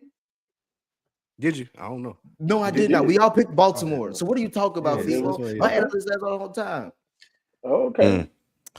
Keep the same energy. I think they need to give Russell a look. It was the Colts game, and I said Russell was going to get his job back. And then Fields played well to probably keep himself on the field. He did not do so, especially with Dak and the Cowboys making countless errors, defense doing their job. Fields just not getting it done. I also think there's some disciplinary issues going on as well. In Pittsburgh? False penalties. Too many penalties, bro. False starts, holdings, stuff that's costing them plays that needs to be addressed. We saw the same thing happen. I know the Jets is an entirely different situation, and Aaron Rodgers could come out and blame the cadence and all the other stuff, but they were having disciplinary issues at times there too. But yeah, too many penalties that's costing them over and over again. Fields is not the kind of guy you can constantly make up errors with. You cannot have that, and that's Tomlin's job. He got to get that right. Like even in the last game, Pickens fumbling the ball, silly, which was a critical 3 points that they needed. You paid Russell. You brought him over there, put him in, see what he can do. Look, Russ ain't been that great. When we look at, like you talking about Aaron Rodgers last couple of seasons, Russ is right up there with him, but he has experience, and that experience counts for something. And at times, so I think give him a shot, because I think in parts of that game, he probably his experience would have kicked in and helped him win that game. This is the team that needs to be blowing Devontae Adams' agent phone up. They need to put Russell Wilson in, like you said, Ken. We need to bring Devontae Adams in because they don't have a playmaker at receiver. If they were able to bring, I don't know how well Russ is going to do, but I know if he got Devontae Adams, it's going to be better than what it looks like right now. I still stand on what absolutely. I still stand on what I've said about Justin Fields since I've been saying about him in Chicago, FIFO. Not that dude. Like, he's still sorry. Like, I'm sorry. Like, whatever y'all want to say about me saying he's sorry, give it to me. I'm saying pause. He's sorry. And if he was a decent quarterback, they would have won that game Sunday. We made way too many mistakes. We couldn't stop the run. There was nothing that the Cowboys did to win that game other than have Dak Prescott at quarterback and him able to make a play on those last drives. The Steelers All they need is someone like Devontae Adams, and they probably could win their division. Not with Justin Fields though. But to answer the question, yes, put Russell Wilson in there. Get someone like Devontae Adams with the defense that the Steelers got. You're talking about something that could be very, very well contested to the Ravens. What they want to do in winning that championship for that division. And appreciate the correction on the salary. I forgot Denver paid him all that money. Appreciate that, Smitty. I think you stick with Justin Fields. You at least give him another week. Sound crazy. And I say that because at this point you still are in first place. They are 3-2, and I agree with you. He didn't look his best against Dallas, especially a depleted Dallas defensive roster. He should have ate them alive, and he should have. Any NFL quarterback would have demolished that team that was out there for us on Sunday. No Micah Parsons, and somebody else was gone too. Lawrence was gone. Parsons was gone. The second player of the game, the backup defensive end got inexcusable. Injured. Yeah. So you had every opportunity to move that football, and the funniest thing was that their longest play at the time was when Justin Fields had to go out when he got hit on that personal foul. That play when Kyle Allen came in, he threw a dart to Pat Freiermuth, and I was like, dang, they might need to leave him out there for a couple of plays. But Justin Fields came right back out there, and you got the same recipe, same cake. But I still think he deserves, deserves at least another shot. He played well in the game that they lost. Why? He played well in the game that they lost to Colts in the second half, and he's 3-2, man. He got a winning record. I mean, Sheldon, give him a shot, man. Black quarterback affirmative action shit. Well, you got a backup. The backup is black too. So come on, bro. Really, they both talking about. Justin Fields looked like, bro. Any other quarterback other than Bryce Young would have won that fucking game against us. Like, he looked terrible. So this is the thing. I could make an argument Mike McCarthy outcoached Mike Tomlin. He did, but I'm not gonna go that far. I'm not gonna go that far, even though there was some timeouts things that Tomlin did. You hate black coaches, Nick. You need a t-shirt to say I hate black coaches. I don't hate anybody. But like FIFA want to call me out for being an analyst. The reason why I picked the Dallas Cowboys is because at the end of the day, you go with the better quarterback, right? So for me, now granted, I didn't know how that game was going to end, because if you would have told me in a Steelers game, like, oh, they're going to limit the Cowboys to 20 points and Dak Prescott is going to have 3 turnovers, 2 of them picks, 1 fumble, I would be like, okay, yeah. If you tell me that's I would think the Steelers would win that game. The fact that they lost that game with 20 seconds left, with Dak being the hero of it all and basically saving the Cowboys season, to me, again, it goes back to what we like. If we're talking about keeping the same energy, everybody, when they was 3-0, I want y'all to still stand up, because I'm seeing niggas in the chat talking different. When they was 3-0, motherfuckers was like, oh, okay, Fields is da-da-da-da. All right, cool. But what I kept on bringing up was the fact that you're not going to beat teams scoring 18 points, 19 points, whatever the fuck they was doing. And anybody who could score, when Joe Flacco threw 25 plus points on them and they couldn't score, and they barely were able to come back in that game and they still lost, it was just kind of like, okay, this shows me what it is. If you could throw up points on the Steelers, you're going to win that game, because they do not have the offense. Najee Harris should not be a starting running back. I'm sorry.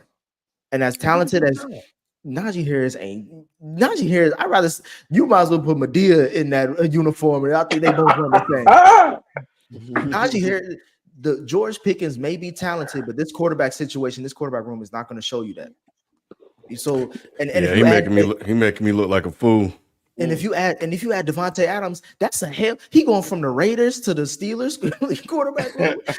That's like going to hell to sleeping with the devil. It ain't no much more different. You know what I'm saying? Because not if Russ in there. What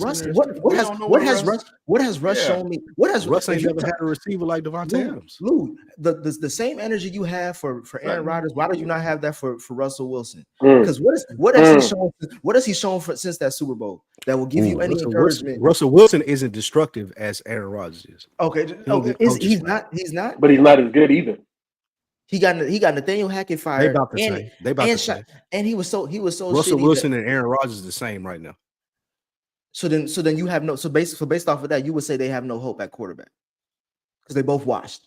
So, and if you saying they're the same, That's fair. So They ain't spending no money at the position, so yeah, it's fair that they ain't got no hope. So that's why I'm saying. That's why I'm saying, like, at the end of the day, I don't think it would matter, but I would stick with Fields because he's the younger talent and you may be able to coach him up. But with this Steelers offense, as great as that defense is, it's kind of like the juxtaposition of the Bengals. They have a phenomenal defense and a shitty offense. And granted, defense will win you a lot of games, and the notion may still be true as far as defense winning championships. But when your offense is that bad, to where 3 turnovers at home doesn't get you, even with an hour and a half rain. The worst thing about this game is that we had to watch that Sunday Night Football crew for extra. Yeah, that was tough. That was tough, bro. egregious. They need to hire a whole new staff. Like Maria Taylor can stay, but everybody else got to go, bro. Yeah, I've seen more Jason Garrett than I did when he was in Dallas. And I never want to hear Jason Garrett talk. I did not like it. I never want to hear him talk that much. My question though, go ahead. If you're the Steelers, you know that Justin Fields, this is good as he is. I don't know that Russell Wilson isn't as bad as he was in Denver because him and the coach didn't get along. Maybe he can do better things when he get out there. Why would I continue to keep like there is no higher ceiling for Justin Fields like FIFO and Shelton think. This is it, bro. We've seen 4 years of this shit in Chicago. Like, this is good as he gets. Why would I keep him out there and continue to think that, oh, maybe I can win with him scoring 20 points like you said, Nick? Give Russell Wilson a chance. Denver was just a bad landing spot for him. Mike Tomlin sees Russell Wilson every day. If he was, and maybe he hurt. Maybe he hurt too, and that's why he ain't out there. Yeah, if he was that, then I think he'd be out there. Or maybe he hurt. Maybe he's hurt. He could be. And like I said, I still would give Justin for that reason. I would go ahead and let him play one more week and see if we can get this thing turned back around. So you want to go to 3-3? There's no reason that I can play Justin Fields ever again if I'm a Pittsburgh Steelers coach. Like, there's no reason. Like, why would I do that? I know how good he is. We ain't got no choice, Lou. Yeah. This is the bed. Why are y'all saying that? Y'all act like Justin Fields gonna come out here and be like Peyton Manning or fucking. We know what Justin Fields is, regardless of what people think. He's not going to be a good quarterback.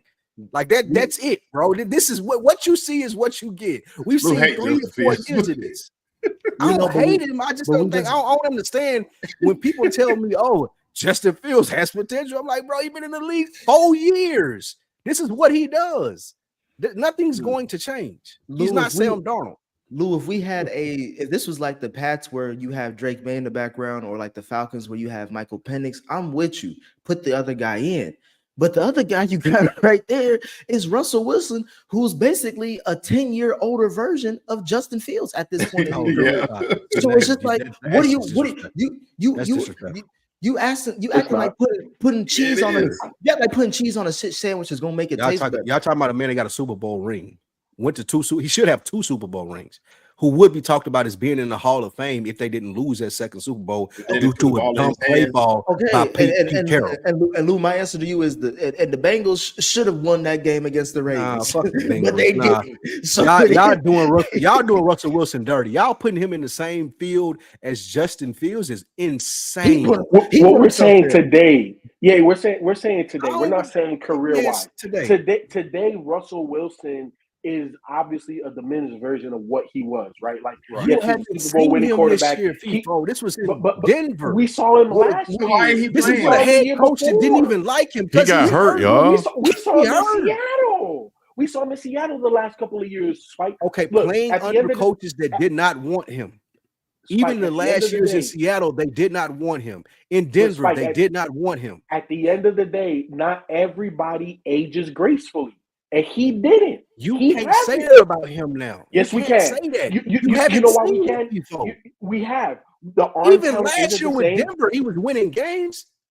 I understand that. But Spike, the arm talent is not the same.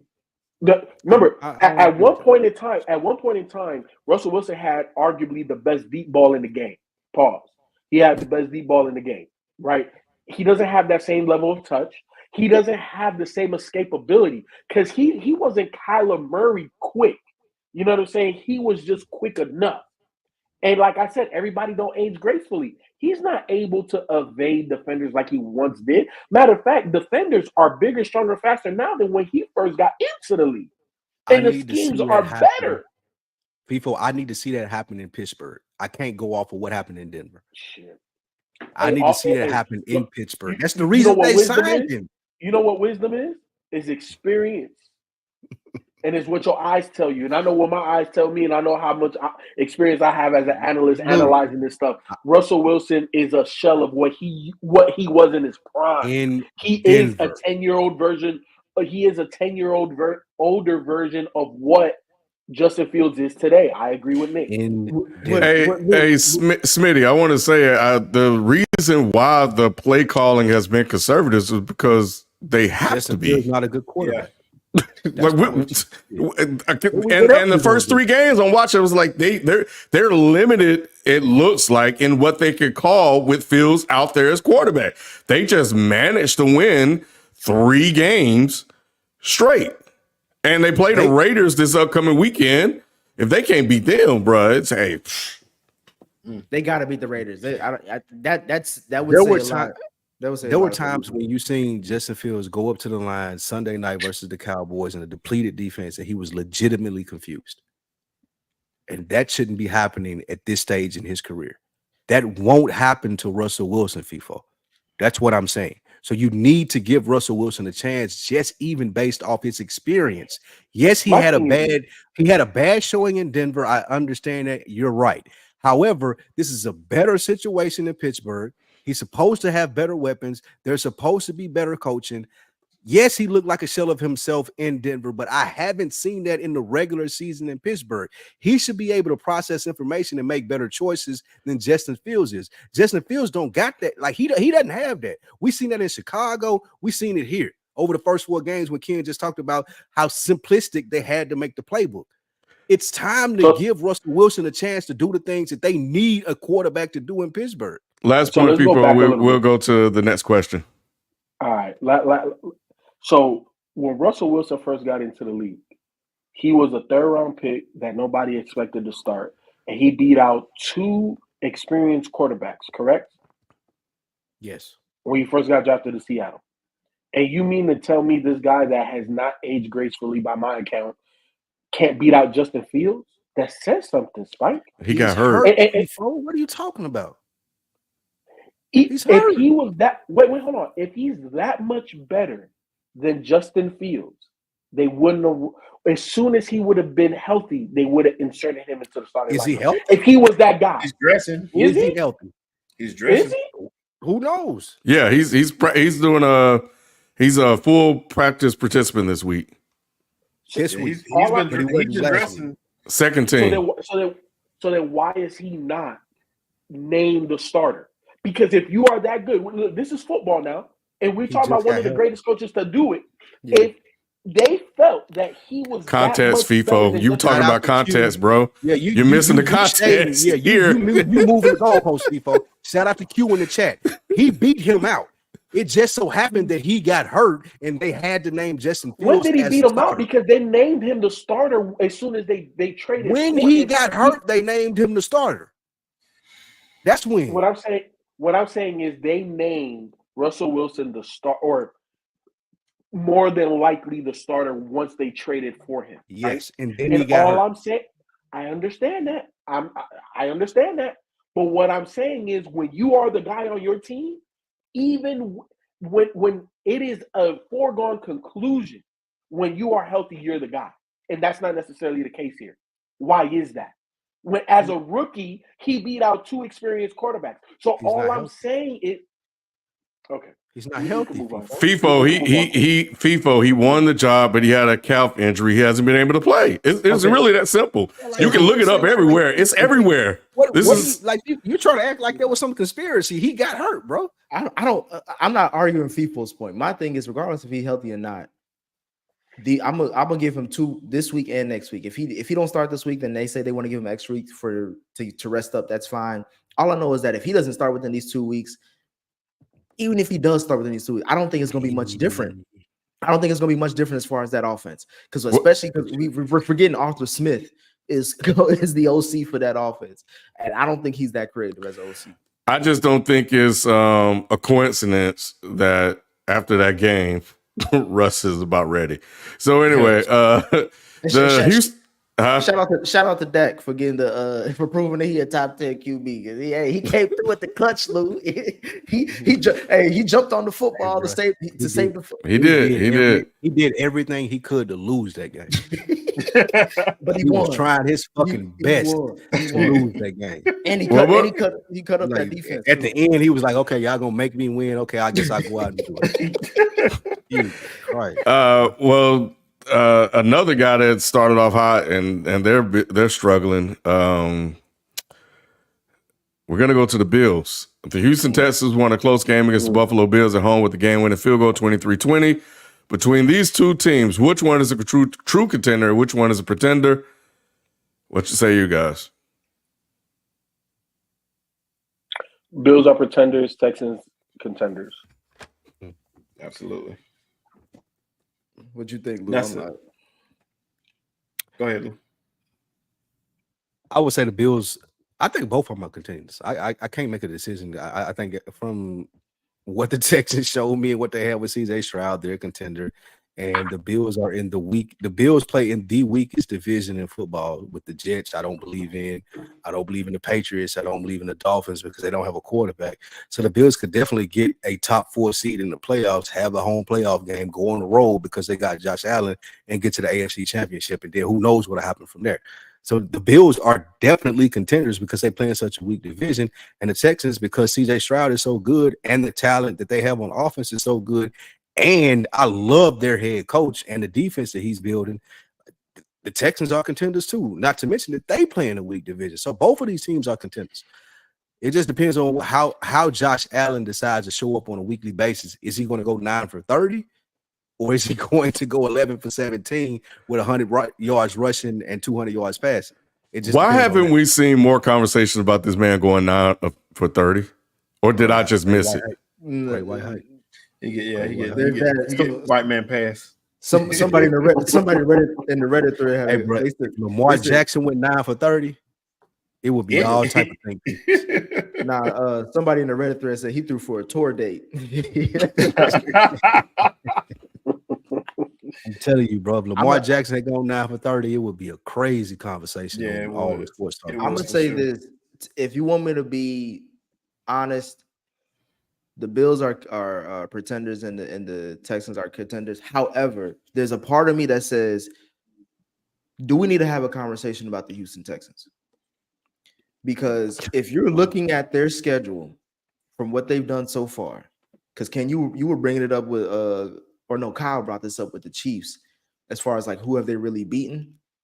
I can look at this Texan schedule and the only legit team that they've beaten, if we're all agreeing that the Bills are pretenders, or the only legit team that they've played is the Vikings, and they got thrashed.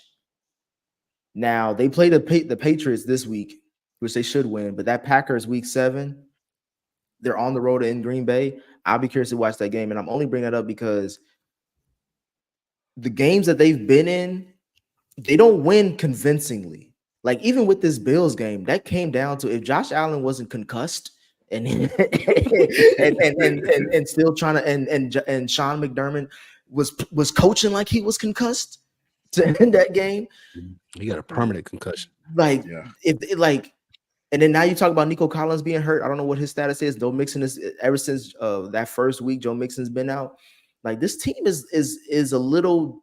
It looks different. I will say that. I don't know if it's because of game film or whatever, but they're not winning in a very convincing fashion. They had to come back against the Jacksonville Jaguars, who got blew out by the Bills the week before. And granted, that's off of CJ Stroud. I'm not questioning CJ Stroud. I think he's a great QB. But as far as this team is concerned, I want to give it a few weeks because they're still 4-1, so you can't they doing what they got to do. They're getting close, they're winning these close games. But as far as who they've beaten, I'm not impressed. I'll just say that at least. I feel that. I think sometimes who you play matters. And I know it can be any given Sunday in the NFL, but hey man, it's easy to beat up on bad teams and look good. So, and so yeah, I respect that. I quality of competition matters to me in some situations. And remember, the Texans are playing a first place schedule this year. They ain't playing the last place schedule that they had last year. So for them to be playing a first place schedule, and of course they're going to struggle, but they do have the talent on offense to do what they need to do.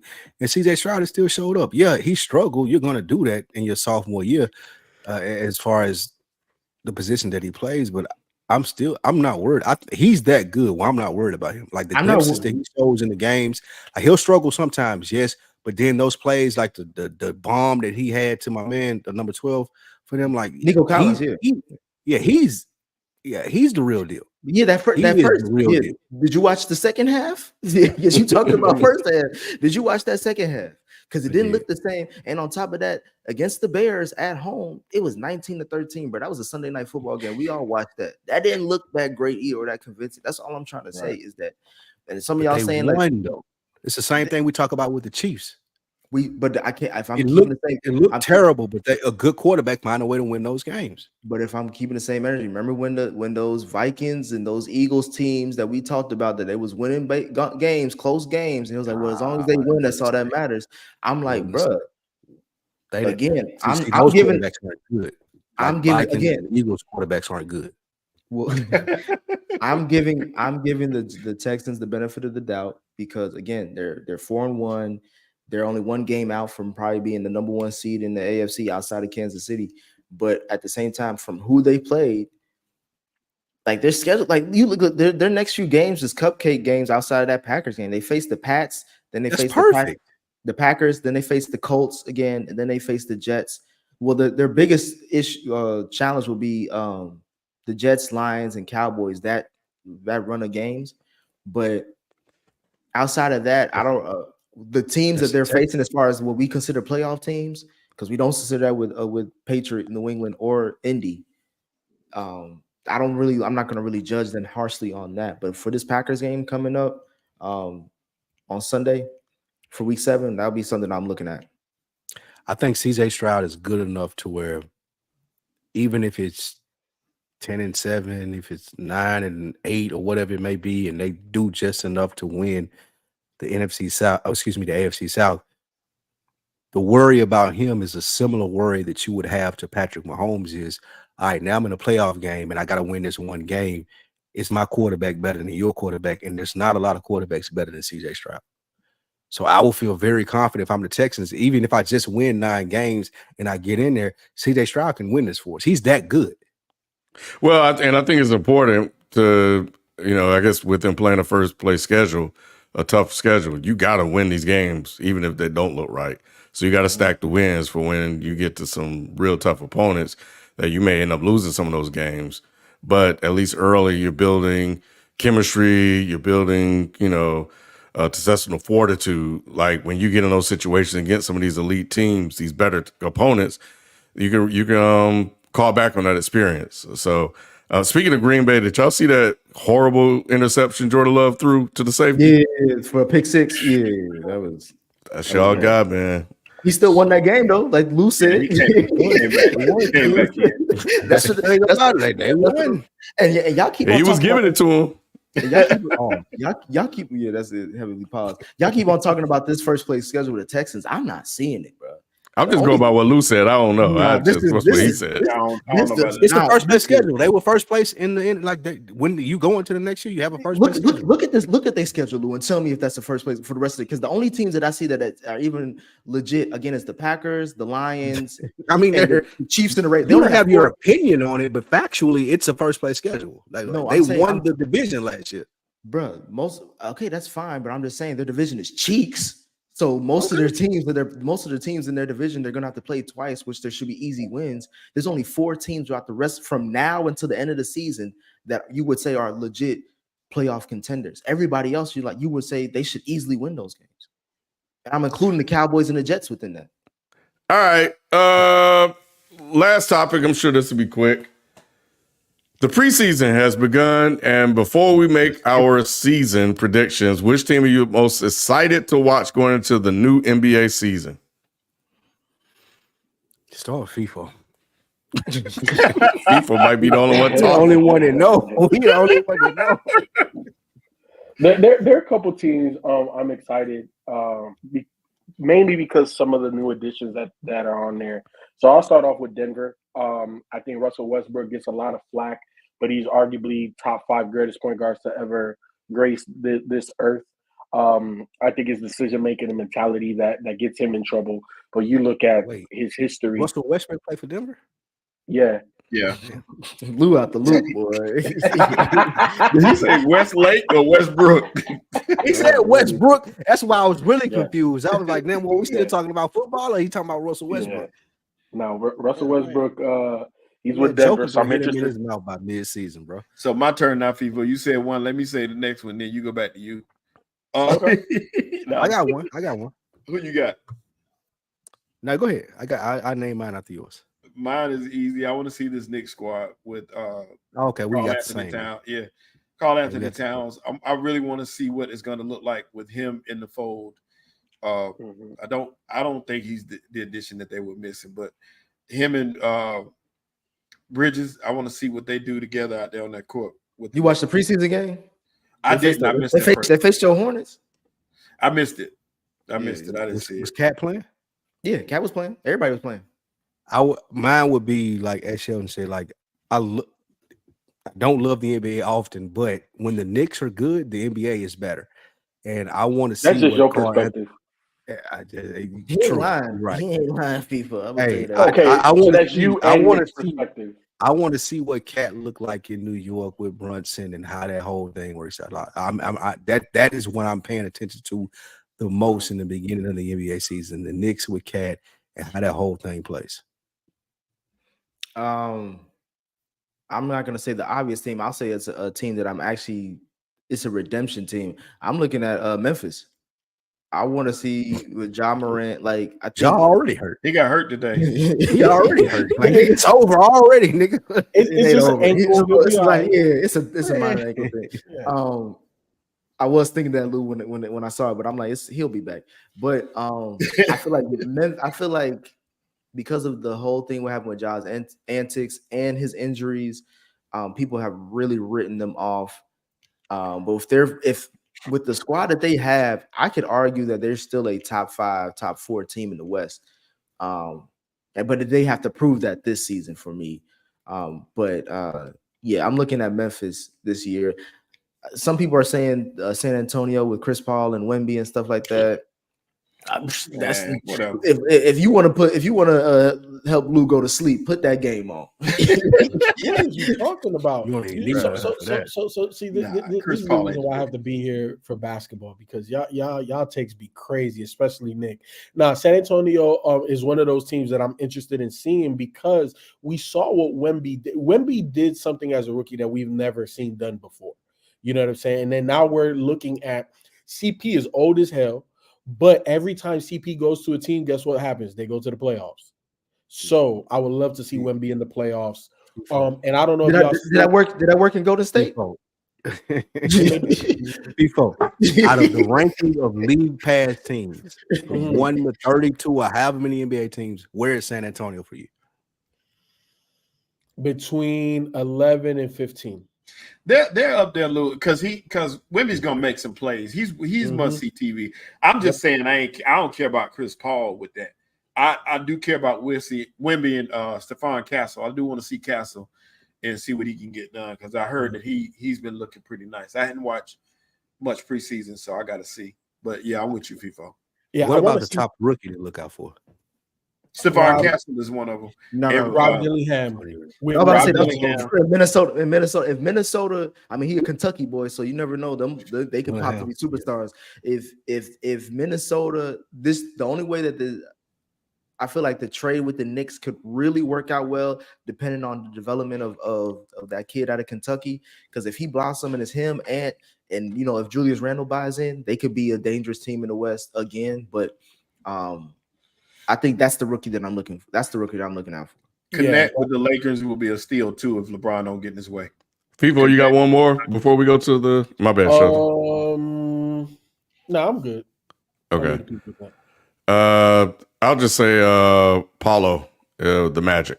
I want to see what he do this Yeah, year. they're underrated team in the East. I They're thought you underrated was team. gonna say the Thunder because the Thunder is another one. People know what they're gonna do. Though. They're not No, underrated absolutely anymore. I've heard not. they're gonna be first in the West. Ain't nobody Dang, No, saying I'm that. everything- saying see if they can take the next step. That's what I'm talking about. They ain't gonna do Everything shit. that I've seen, say they're gonna be first in the West. They ain't gonna do shit. I do have In one the more. playoffs, maybe. But Okay.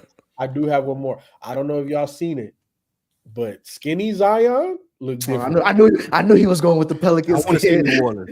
I want to see New Orleans. Because you know FIFA always want to try to cash in on his hot takes, and he hyped up Zion for years. He gotta get it. Now he said, Look, but when he's healthy, his numbers are an all-time great player. It's just Damn, he has when to be he's healthy. healthy. Yeah, I was And gonna say now you can't he's say that. That's like saying it when it's snowing. It's like Georgia's 30 games cold. a year. Yeah, like 30 games a year. But now that you again, see- Sheldon. When it's snowing, Georgia's cold. No. But look, we see that he put in the work in the offseason. That's why I'm saying I'm excited because Don't mean he we've gonna stay always healthy. questioned it. Now we see the fruits of the labor. It's like, oh, okay, that's different. So Oh. we'll see how that translates. If he stays healthy, great. If he don't, same old, same old. Hey, But I I'm seen, interested to hey, see I what he seen does. another Q Ben said, what about Simmons his workout. So Ben Simmons, hey, Hey, I thought he No. retired. Ben Simmons not Ben retired? Simmons is done. He ain't retired. He said y'all ain't seen him healthy yet. So Ben Simmons Who he talking play for? trash. Brooklyn. He played for the Nets. He's still in Brooklyn. Well, That's crazy. it'll be y'all interesting said to Paul see. George? That's crazy. No Paul George, Ken? No. But it'll be, yeah. I mean, Paul George, playoff P and Embiid. Come on, man. In the playoffs, oh my God. Hey, Jesus but Tyrese Christ. There's no Maxey, such thing. There's no Tyrese such thing Maxey as put in that playoff. work in the offseason too, though. So He ain't been enough to You say. talking about on Bryce Young's girl? Do y'all think the Celtics will That too. repeat? If it ain't stepping on our picks and stuff, y'all think the Celtics? Y'all looking forward to seeing the Celtics this year? They're not And that a speaks. surprise. And that speaks to my NBA take, Sheldon. That's the All right, number man. one Yeah. most All right. popular Let's- team let's- in let's the get- fucking league, and No, nobody they're cares. not. Let's They're go not to the most the popular weekly team. picks, bro. They're not the most popular team. Jeez, man. They should. They're Yeah, a boring great team. That's what. But yeah, we'll see if Skinny Zion is a thing or if BBL Zion come back. Let's see. Let's jump into our weekly picks. But before we do that, let's take a quick break before we close out the show. If you are listening to the audio. Gotta see what me and FIFO disagree on this week. All right, Nick, you up, bro. Hey, you know what I'm saying? You right, kid. Thanks for the great lead. And I am up. You know what I'm saying? I'm 4-0. That pushes you up to last place, my nigga. Congratulations, my brother. What you talking about? For the overall record, hey, Lou, you know what I'm saying? It ain't how you start, it's how you finish. You know what I'm saying? That's it. That's it. Keep it up. But Keep up it up, my alive. good brother. I Everybody- respect you. Keep it up. Keep up Everybody count me out. You know what I'm saying? I told you, Ken. They call me a hater because I'm early with my takes. You know what I'm saying? So that's why we 4-0. We on the comeback. But as y'all can see, everybody but Shelton did really well. I don't know why the hell you picked New Orleans against the Chiefs on the road at that. Regular season, man. Like I said, I just wrong. I was wrong. Clearly. But yeah, so as you can see, we have our FIFO and Shelton are tied for first. Then it's Lou. Well, I don't know. It should be Lou and Ken tied for second, third, and then I'm making my way up. You know what I'm saying? I'm last in the pack right now, but you know it's still early in the NFL season. But we got some new picks coming up. Also, make sure you guys go to the Reddit thread of our chat, Dead End Sports on Reddit, so you can guys make your weekly picks. I saw somebody in the chat say that I keep giving y'all shitty games. Y'all just make shitty picks. So don't do that. Don't play it. Hate the game. Don't hate the player. All right. So yeah, we'll keep. I think y'all record is like 5-9-1 as far as the Dead End Sports viewers. So if y'all want y'all props, I gotta make better picks. I have Ain't posted funny those. no more, huh? Yeah, I posted y'all shit. Ain't funny no Yeah. more, huh? Yeah. So let's move on to this upcoming week for week 6. We have the Detroit Lions at Dallas. This is a rematch, Lou. This the rematch of the game, the controversial game that y'all stole from Detroit. That's what some fans would say. Lou, how much D you got in was that hedge fund, Lou? He won't be stupid enough to make the same Lou, play. how much that you he got in made. the hedge fund? What you mean when you say that? The The hedge hedge fund. fund manager That's posted hedging. in the other hedge fund manager. This Look, Yeah. listen, man. Pick against Detroit- your team, and when they listen, win, you be like, If Detroit can't do nothing else, they can run the football. And if we Yes. can't do nothing else, we can't stop the football from being ran. It's the And defense. that's what's going to happen. That's what's going to happen this week. They are going to run the shit out of the football against us, and it may get ugly. Well, the only saving grace is It's in maybe Dallas, yes. maybe defensive that backs. I was about to say maybe Dallas has unlocked their second wide receiver in what's his name, Tolbert or whatever the fuck, the one who Yeah. maybe because this Detroit secondary I do not trust at all. Bro, But he only went to Tolbert because CD Lamb called him a bitch on the sideline. That was the only reason Tolbert was catching passes. Like if you, ever since they showed that clip, of like, man, that was a mediocre ass pass, nigga. What you out here doing? Yeah. He's trying to throw to everybody else on the field but CD, and that's the only reason that Tolbert looked good. Like, no, it's not gonna work. They're going to run the football down our throats. Pause. Like it's going to be unstoppable. How long is that relationship going to last, Spike? We don't have time for it, but ooh, That's tough. it's on watch. That's a great As long as they question. keep That's a winning, great- it's definitely on watch. if Dallas does win this game, that will shock me though, because Detroit offensively should That means dominate. Detroit shitted it down. Yeah, Yeah, that means yeah. they shitted it down their league. Offensively, they should score on this defense because it's hurt on top of one, and they haven't even been playing well even when they were healthy. So Mhm. yeah, we all picked the Lions for that. Up next, we have the San Francisco 49ers going on the road to face their divisional Trying to rival in catch up. Seattle See you, Seahawks. Nick. Try to catch up. I'm not I ain't mad at tryna- it, Nick. Oh, I'm not yeah, mad Nick at hate it. that. All He right, hate Kyle Shanahan too. He hate Kyle Shanahan. I don't hate Kyle Shanahan. I give an honest take. My thing is this, Lou. I'm going off of your book. Didn't Lou say they a playoff team? And right did. now, the 49ers do not, based off my take and based off the actual record, they don't look like they're about to be a playoff team based on how things are going. That's And what I said. Shelton, it took 5 weeks, but we got a Brandon Ayuk. He finally played.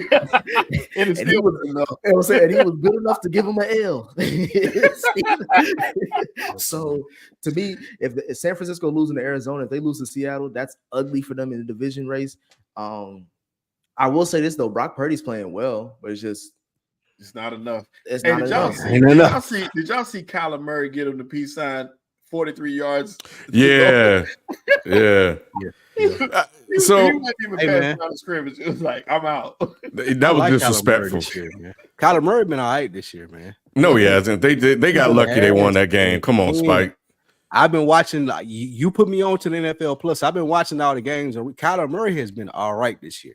Like it's been like he has his is moments. dynamic. He has Yeah. his moments. I'll say that, yeah. But no, that was nice by Murray. I'm glad he did that. But here's the thing about the 49ers. This is why I'm not mad at the pick. Kyle Shanahan has been costing this team leads in the second half.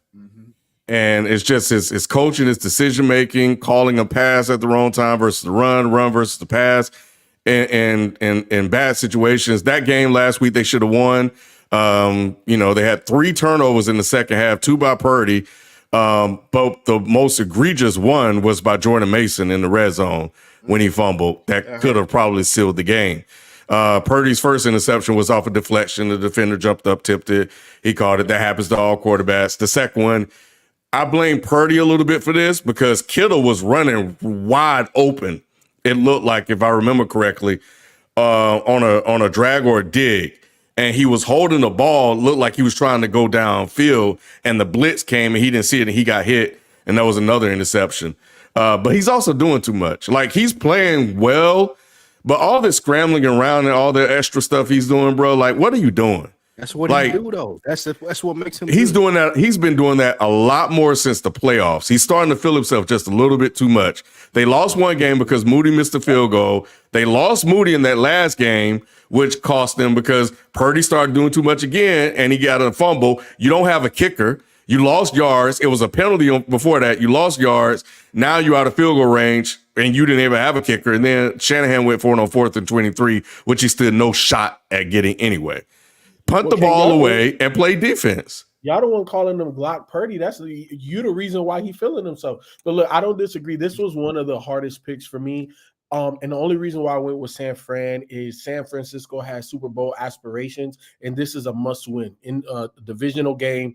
Must-win. Facts. Seattle is playing good, and Nick, what did you say? You picked the better quarterback. Purdy is better than Gino. You wanted to say Purdy is better than Gino? You putting the chips in on Purdy? You know, Purdy's better than Gino. Hey, Gino Purdy's made definitely better than Gino. that was the other They need to figure out. They're gonna have to figure out their red zone struggles though, because they couldn't get the ball in the end zone to say they liked this last game, and that hurt because they were down there several times. I think they're one of the worst teams in the NFL as far as red zone offense. And that's saying something because last year, obviously, with C-Mac, they were one of the best. Now, at this point, as much as we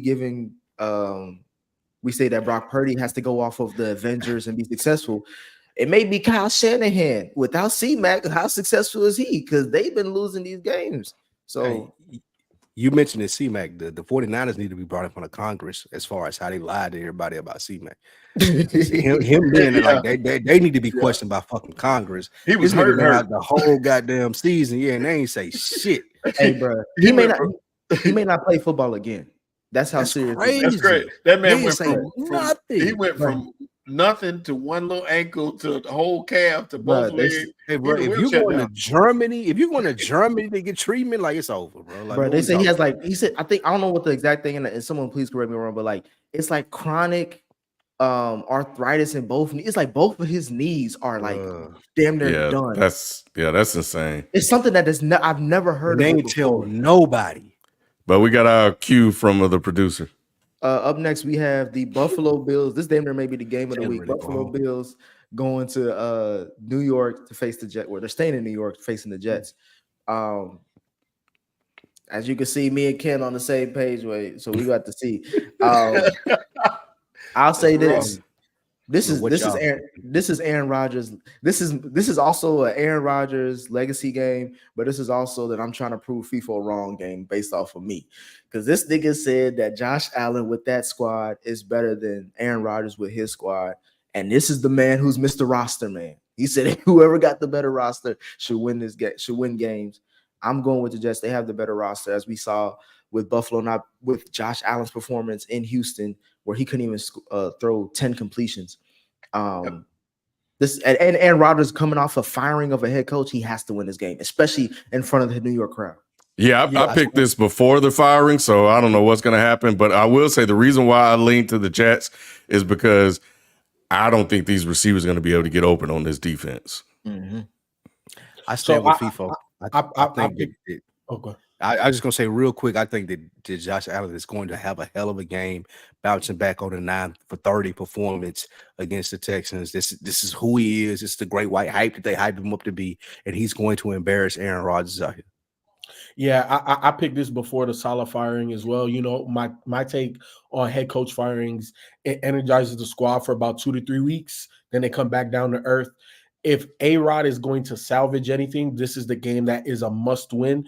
But I think that if the Bills do consider themselves contenders, this is a must win for them. And I think that their aspirations are bigger than the Jets' aspirations because they've been further than them. Therefore, I picked the Bills. Yeah, I just hope Josh Allen is off this concussion protocol stuff. I think this is the week Josh Allen gonna show y'all he is who he say he is. This is a great weekend of football because the last pick may be the next coming of black quarterbacks. This is upper echelon. Oh man, hey, Nick, you taking Ken down with you, huh? No, I'm not. I'm my brother. He can't be trying to be last though. We know Ken game. We know Ken game right now. He's trying to be last. Yeah, Ken trying to be last. Nick really competing though. FIFO, I'm my brother's keeper. I'm trying to uplift my brother. Hey, you can't talk about no brother's keeper. You 9-11, my boy. First of all, is Jaden Daniels not leading the MVP discussion right now? If we keep it as of today, yes. He's not leading MVP. Who is Shelton? How is he? No, he's not. I'm saying he's not because they're not going to give it to a rookie. You know how they do. That's Why what I'm would saying. No. No. Answer the. I know we understand that part, but come on, man. Stop playing the They'll games, find bro. somebody. Who They'll is find the somebody. They'll find right now anybody. though? Right now, forget Patrick anybody. Mahomes. Right? Okay, thank you.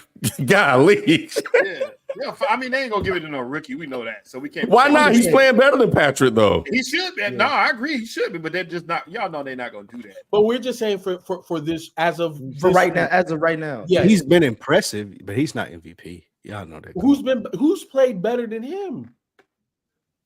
Nobody's played better. No He should- one's he played should better. be. Yeah. Nobody's He played should better be. than him.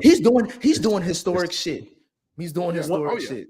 Oh yeah. 100%. This was another tough game as well for me to pick because Jaden is doing everything that he's doing. And here's the thing. They're not 100% in terms of the Ravens. They're not utilizing Derrick Henry the way that they should. I think in that last game against the Bengals in the second half, he only had one carry until the overtime period, but he dominated that first half. So to me, they're still trying to figure out what it is, but obviously Derrick Henry still has a lot in the tank. And I think that when you put Lamar Jackson and another week, hopefully, of an improving play calling for in Derrick Henry's favor, that's going to be a tall order for the Commanders to overcome, even though they're playing great. And if they lose, if I'm going to lose a pick this week, this is the one.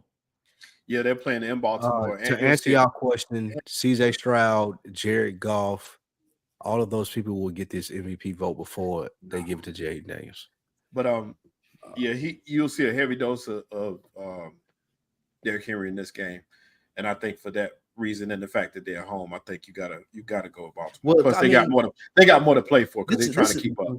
Saying this is a home game is kind of it's technical, but I mean Baltimore, DC, like it's gonna be you're gonna see both crowds. And obviously the Commanders have been waiting for decades for a quarterback like Jaden Daniels. I talked to a lot of Commanders. There's a lot of Commanders fans in the area I'm in, and they humble with it. They don't even want to talk about it. I didn't even know it was a lot of fans left. They acting like an ugly nigga with his first bad bitch. They just like, we just want to make sure. We just happy to be here. It makes sense. That's a perfect analogy. Yeah. So my thing is like, hey, I'm rolling with Jaden Daniels, bro. He run with the hot hand. And granted, Lamar's coming off of a great, phenomenal game as well. But this defense better than Cincinnati.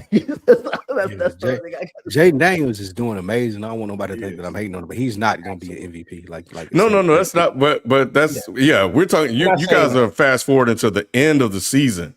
Are you saying right now? Nick's question was: is he leading the MVP conversation right now? He's the best. Yeah, right now, best player in the league. I would give you that. He's the most impactful player in the league, most valuable player in the league. I would give you that. End of the season, I don't think that would hold up just because they will run into some roadblocks. Specifically for this game, I think Lamar Jackson gonna show him who his daddy is. Pause. To answer your question, though, Patrick Mahomes, CJ Stroud, Lamar Jackson, like you said, Josh Allen, they are the top 4 in the MVP odds race right now. He's 5th. Josh Allen's about to drop out after this loss to the Jets. That's not I don't true. see how. Why the hell is Josh? Never mind. You pulled up odds. You pulled up the odds, and I hate the odds. We're talking about with the other. Josh Allen been kicking ass, and he ain't got. The narrative was I ain't got nobody on my team, and I'm the great white hype, and I've been propelling us to victory. I know, and I realized what Shelton said that he pulled up the odds, and I'm discrediting that. So to what the odds pulled up, yes, but among us, Jaden Daniels, right now is the selling over all of them. I think y'all think so. Even over CJ Stroud gonna have a real strong chance in winning MVP this year. Yeah, I would say it's a 3-man race. I think. I mean, you can't ignore 5-0 with no weapons. I mean, that says something, even though statistically it doesn't look that great. CJ Stroud with 2 comeback wins, says something. Also, only 1 loss on the belt. So, I think it would be between the 3 of them. It's Sheldon. I know you about to ask, like, why would I have any confidence picking this team over the Ravens? We seen the Raiders and then the Bengals carve up this Ravens secondary, bro. Again, if the Bengals had any kind of defense, we're talking about a different game.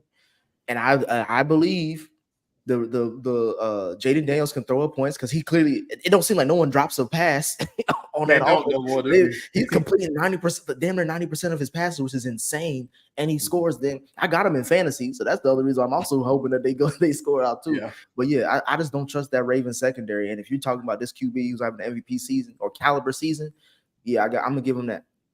Nick, I don't disagree with you because the Ravens, in near every statistical category, they're 26th or worse in every statistical category. So that defense is.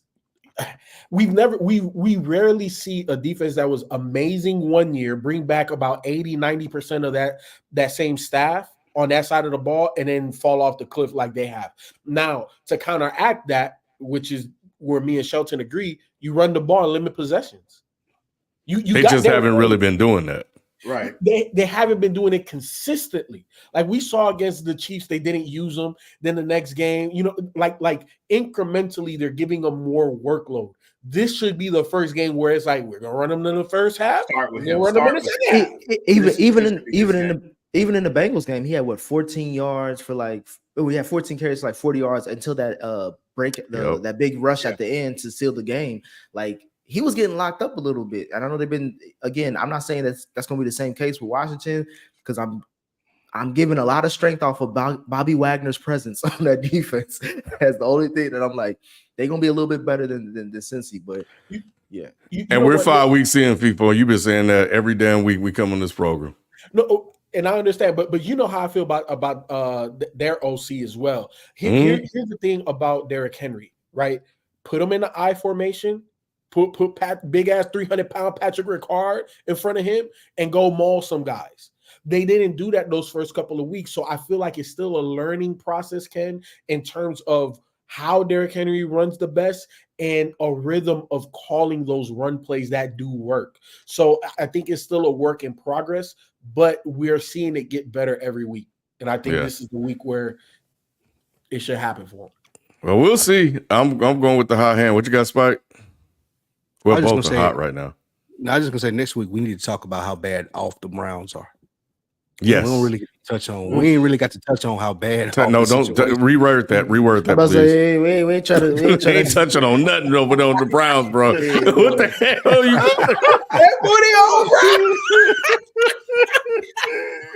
We have to elaborate. We got to elaborate on how bad of a position the Browns are in. They may be. That is a conversation. We definitely did talk. That's a conversation to be had. Like it's fascinating because I watched, like, again, shout out to you, Ken, with the NFL Plus app, being able to go back and watch those games.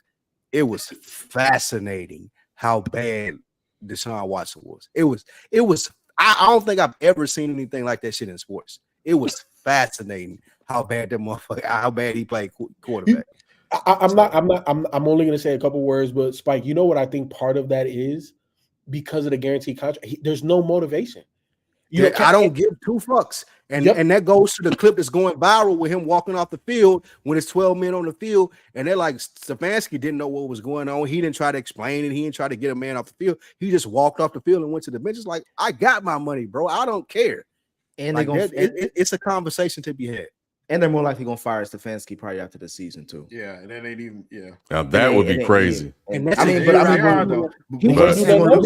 he just won Coach of the Year. He was Coach of the Year last year.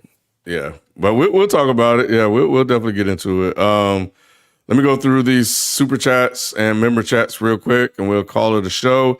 Rob Costa, it took him 5 weeks to finally be able to say it, but Flop Purdy strikes again. Yeah, he had to wait this long, Spike. So, but he finally got a chance to get it off. Yeah, it is. So there you go. We them boys, bigger frauds, 49ers, Steelers, or Bills? Steelers. I'd say, yeah. Even though their defense is great, still Steelers. I say the Bills, man. We can't say the Steelers. I'm saying the Bills. I'm saying the Bills because I can't say Mike Tomlin. Mike Tomlin is going to be Mike Tomlin.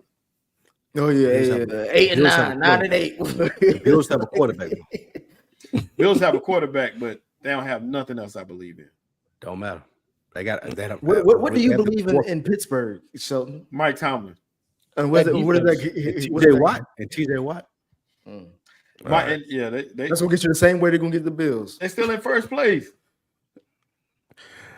Troy, the Mets sacrificed the Jets this season. Let's go Mets. Another They Mets did. fan. I'm about to say shout out to Manny because I know he ain't saying shit about this Jet shit in the chat. He just focusing on the Mets. Yeah, I hit him up. That one word. I'm like, bro, and he's been saying Robert Saleh is trash as well. Yeah. So he doesn't like Robert Saleh, and we're talking about a diehard Jets fan. And that was with and without Aaron Rodgers. So he thinks Saleh's the issue too. Mike Riddick. I don't recall seeing this name, but a member for 34 months, man. That's what's up. Unless you change your name. He was just going to demote Hackett and give play calling to Todd Downing. And that got him up out the paint. Yeah. I wanted to spotlight this one. I wanted to bring it up when we were talking about the conversation. We were talking about Aaron Rodgers' legacy. And Dragon Knight said Drew Brees underachieved, but look at how people speak of him and his legacy compared to Rodgers. Which I thought was a really good point. No, I 100% disagree with that. Obviously, the one thing that they have in common is the one Super Bowl, right? But Drew Brees had damn near a career-ending injury that nobody wanted any parts of with that shoulder. And, when he first got to New Orleans, it wasn't all roses and everything. Talk about after all the winning. That's what I'm about to say, FIFA. You over here doing a revision. You went all the way to the origin story, bro. I'm talking about them 5 seasons where he was 7-10 or whatever the hell he was missing the playoffs with Sean Payton. Nah, fuck all that. The only difference is Drew Brees was never looked at as a GOAT. He was just looked at as an overachiever. So it matters where you win the Super Bowl at. He won in New Orleans, and they don't win there a lot. That's going to put him. That's what I was about to say, Lou. I was going to say he also brought a championship to a team at the right time that they was looking for any kind of hope. And that's why he did. But they also look at the people like who they are and how they conduct themselves as well.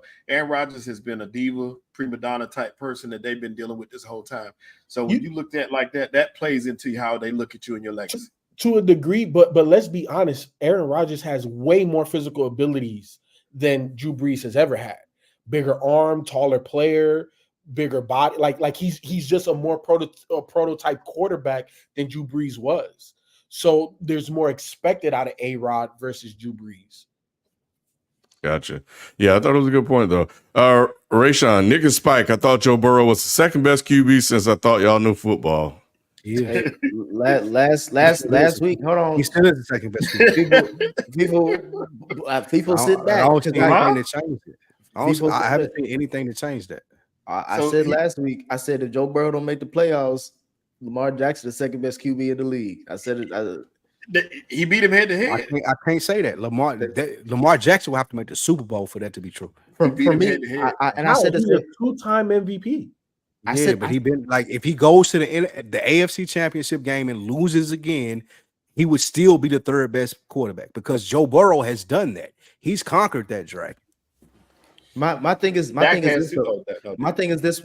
with Lamar. It's like I've said it. He's the Peyton Manning of this era. Like as much as we talk about him in a regular season, we don't say none of like the things he did on Sunday. We ain't never seen him do that in the playoff game. We've never seen him do that in the playoff game. So until that translates, I can see why people like again.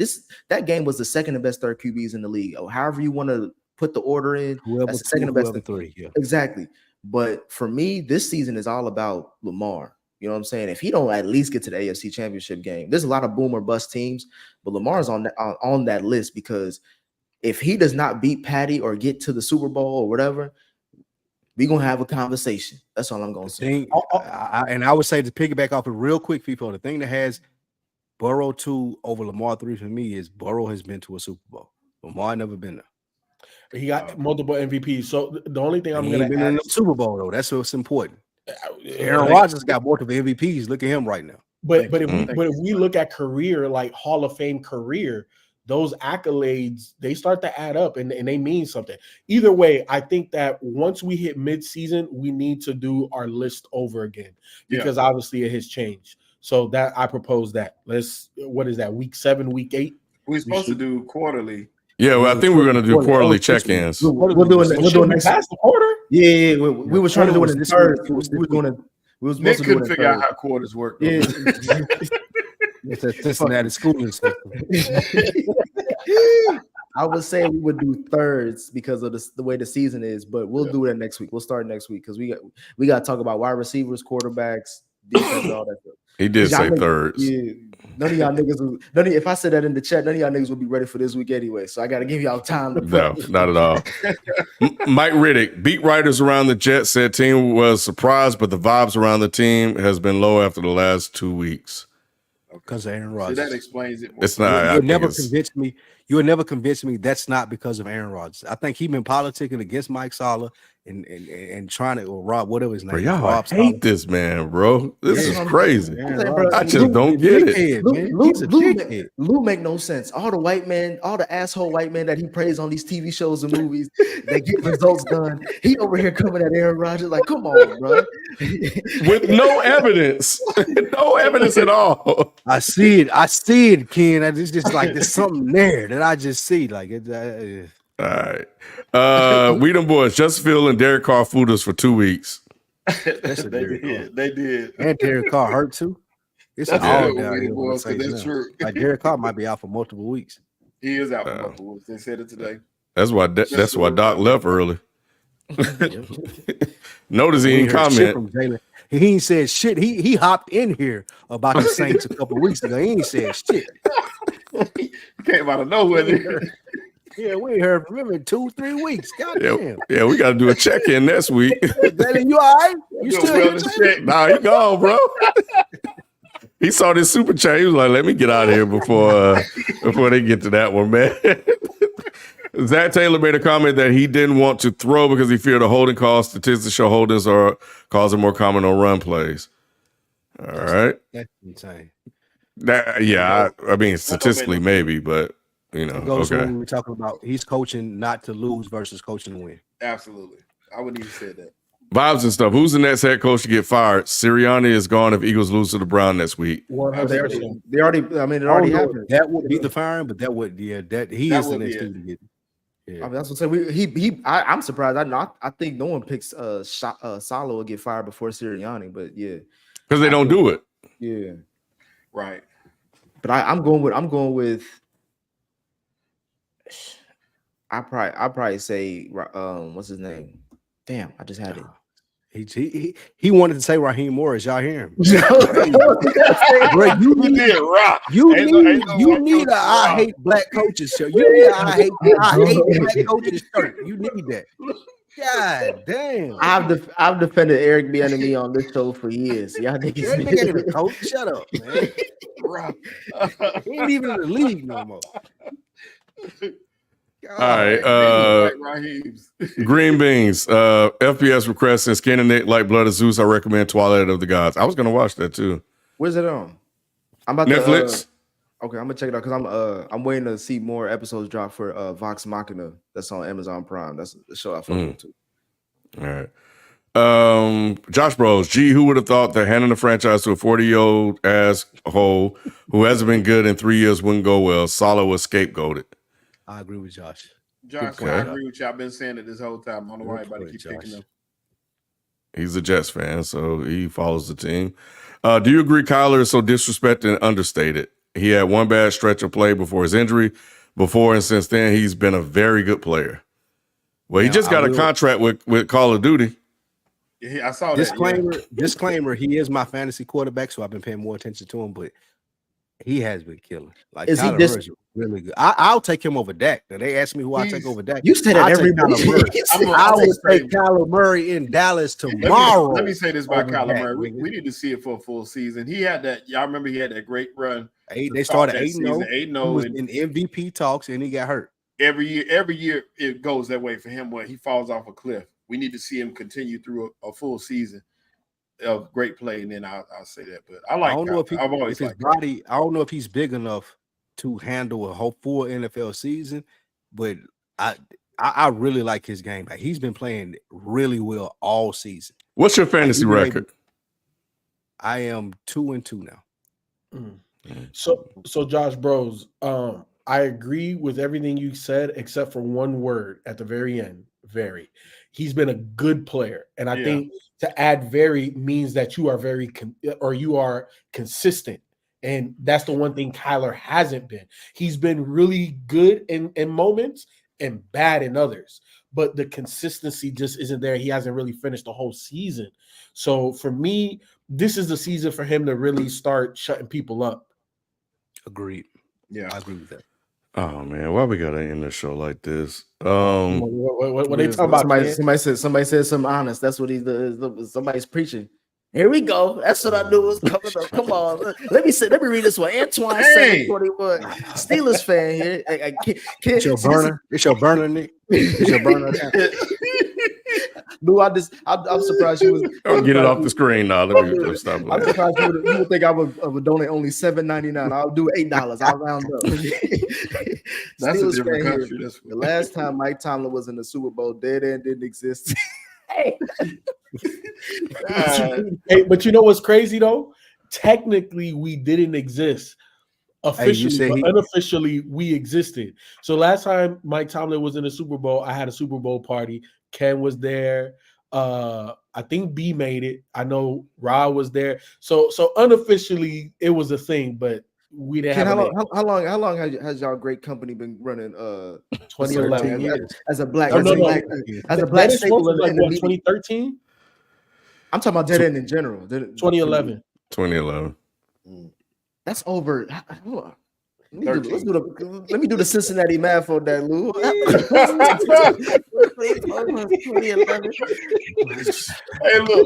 Hey, look. Was Miles even born?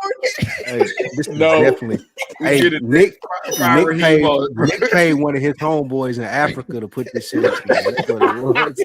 That's why the A up there by the $7.99. Yeah, that's why it's the AM up there. Like this is, I don't even know what currency that $7.99 is. Like that's just somebody in Zimbabwe. Not mediocre Mike though, bro.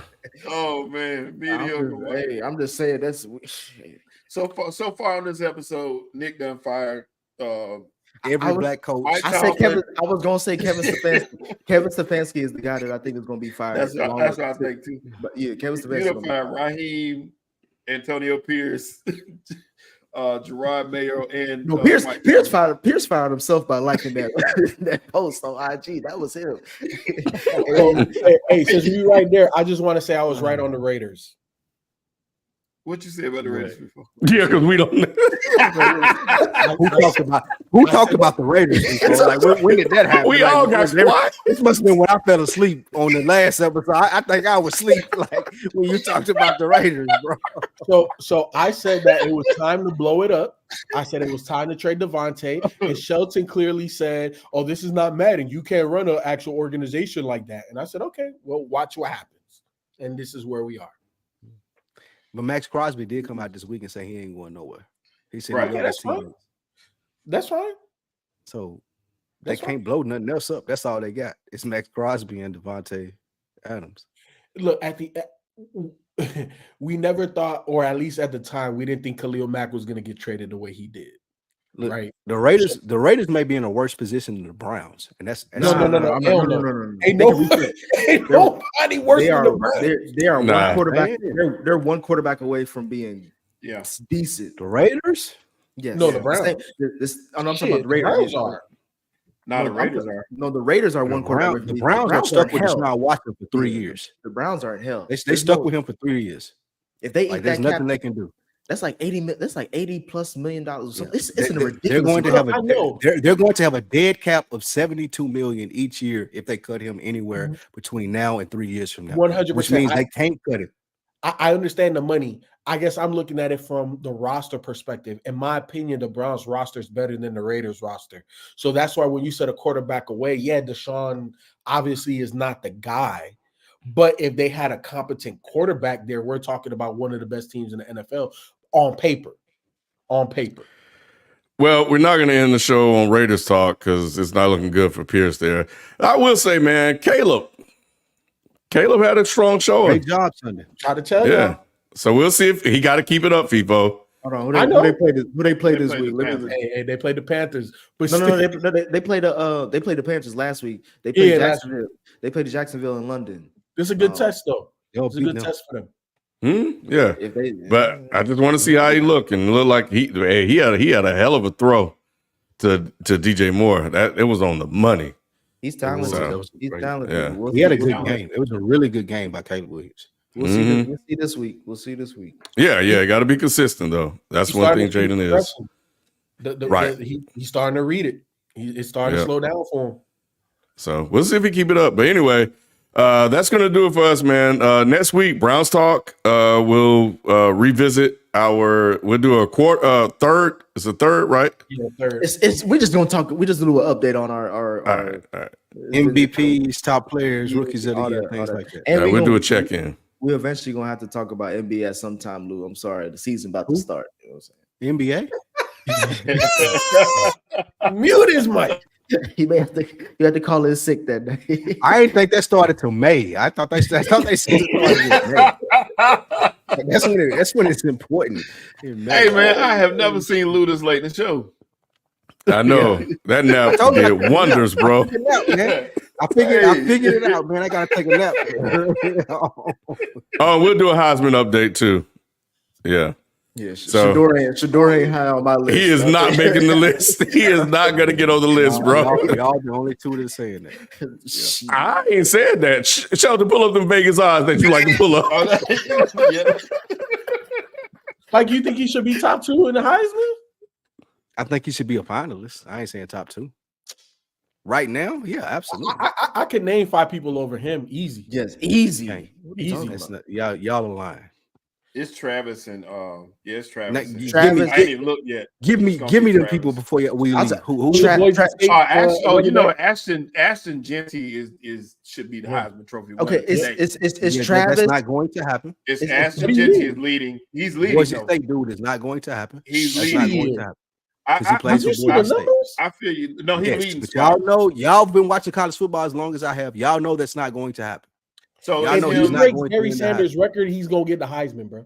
He's not No, going to it's- break Barry Sanders' record though. What? Yeah, He's yeah, more than he's gonna halfway break the there. record. Lou is Unless they put 11 in the box to Lou try to is stop only- him. That's the only way. That's Lou what is they only- gonna do though. Lou is This responding nigga as a averaging hater. over He's 10 yards a carry, bro. Yeah, Lou is he's doing what responding he as a wants. hater. I like Don't Genty en- though, because I don't think he's gonna be a engage with former- him. He's responding He's gonna as be a a hater. future Cowboy. Genty gonna be a Cowboy, so I'm Oh, I'm Lord. rooting Oh, for he him. gonna How be- many Cowboys have you picked out, Spike? All of them. I got him, Ken. I got him, Shador, like Travis Hunter, like all of them dudes gonna be- But the Heisman odds, so you know, it's Ashton Genty, Travis Hunter is second, and Cameron Ward is third right now. I was gonna say Jalen I'll say Jalen Milrose. That's my fourth. Where is Shador at? Where is Shador? Shador's Come on. not even on At the home list. They in got, Colorado. he's not even on the list. You got Dylan Hey. Gabriel and Carson Beck. before Hey, the Nick. Cowboys. Nigga, he in there damn KFC chicken, bro. That's what he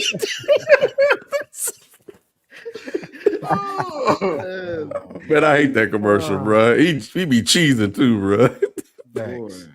Oh, All right, man. Shallow will be back this week too. Shallow will be back playing for the first time. Hey, some big games coming up for him. Catch Kansas out. Kansas Hey. State. We gonna be there. Kansas State gonna, Mhm. Kansas State Gonna gonna be be- a big game. I want to see that. That's Lou, that's more taking- than TV. Take a nap Saturday. We got to Facts. stay up. That's a I gotta 10:30 make sure I game. stay up late for that. Oh, Lou ain't gonna make it, bro. Lou ain't gonna make It's gonna be it. rough. I'm It's gonna be rough. I might get a little 7:30 now. Me and Nick got something to record. I think before then, I get a nap in between, and we good. Oh, okay. Or maybe- he, or gonna maybe- make it, he ain't gonna make it past halftime. We may have to do Monday or something like that, baby. All right, y'all. We'll catch you guys next time. We out. Well, make sure I don't miss it. Yeah, we'll catch you guys next time. We out. Peace. Peace.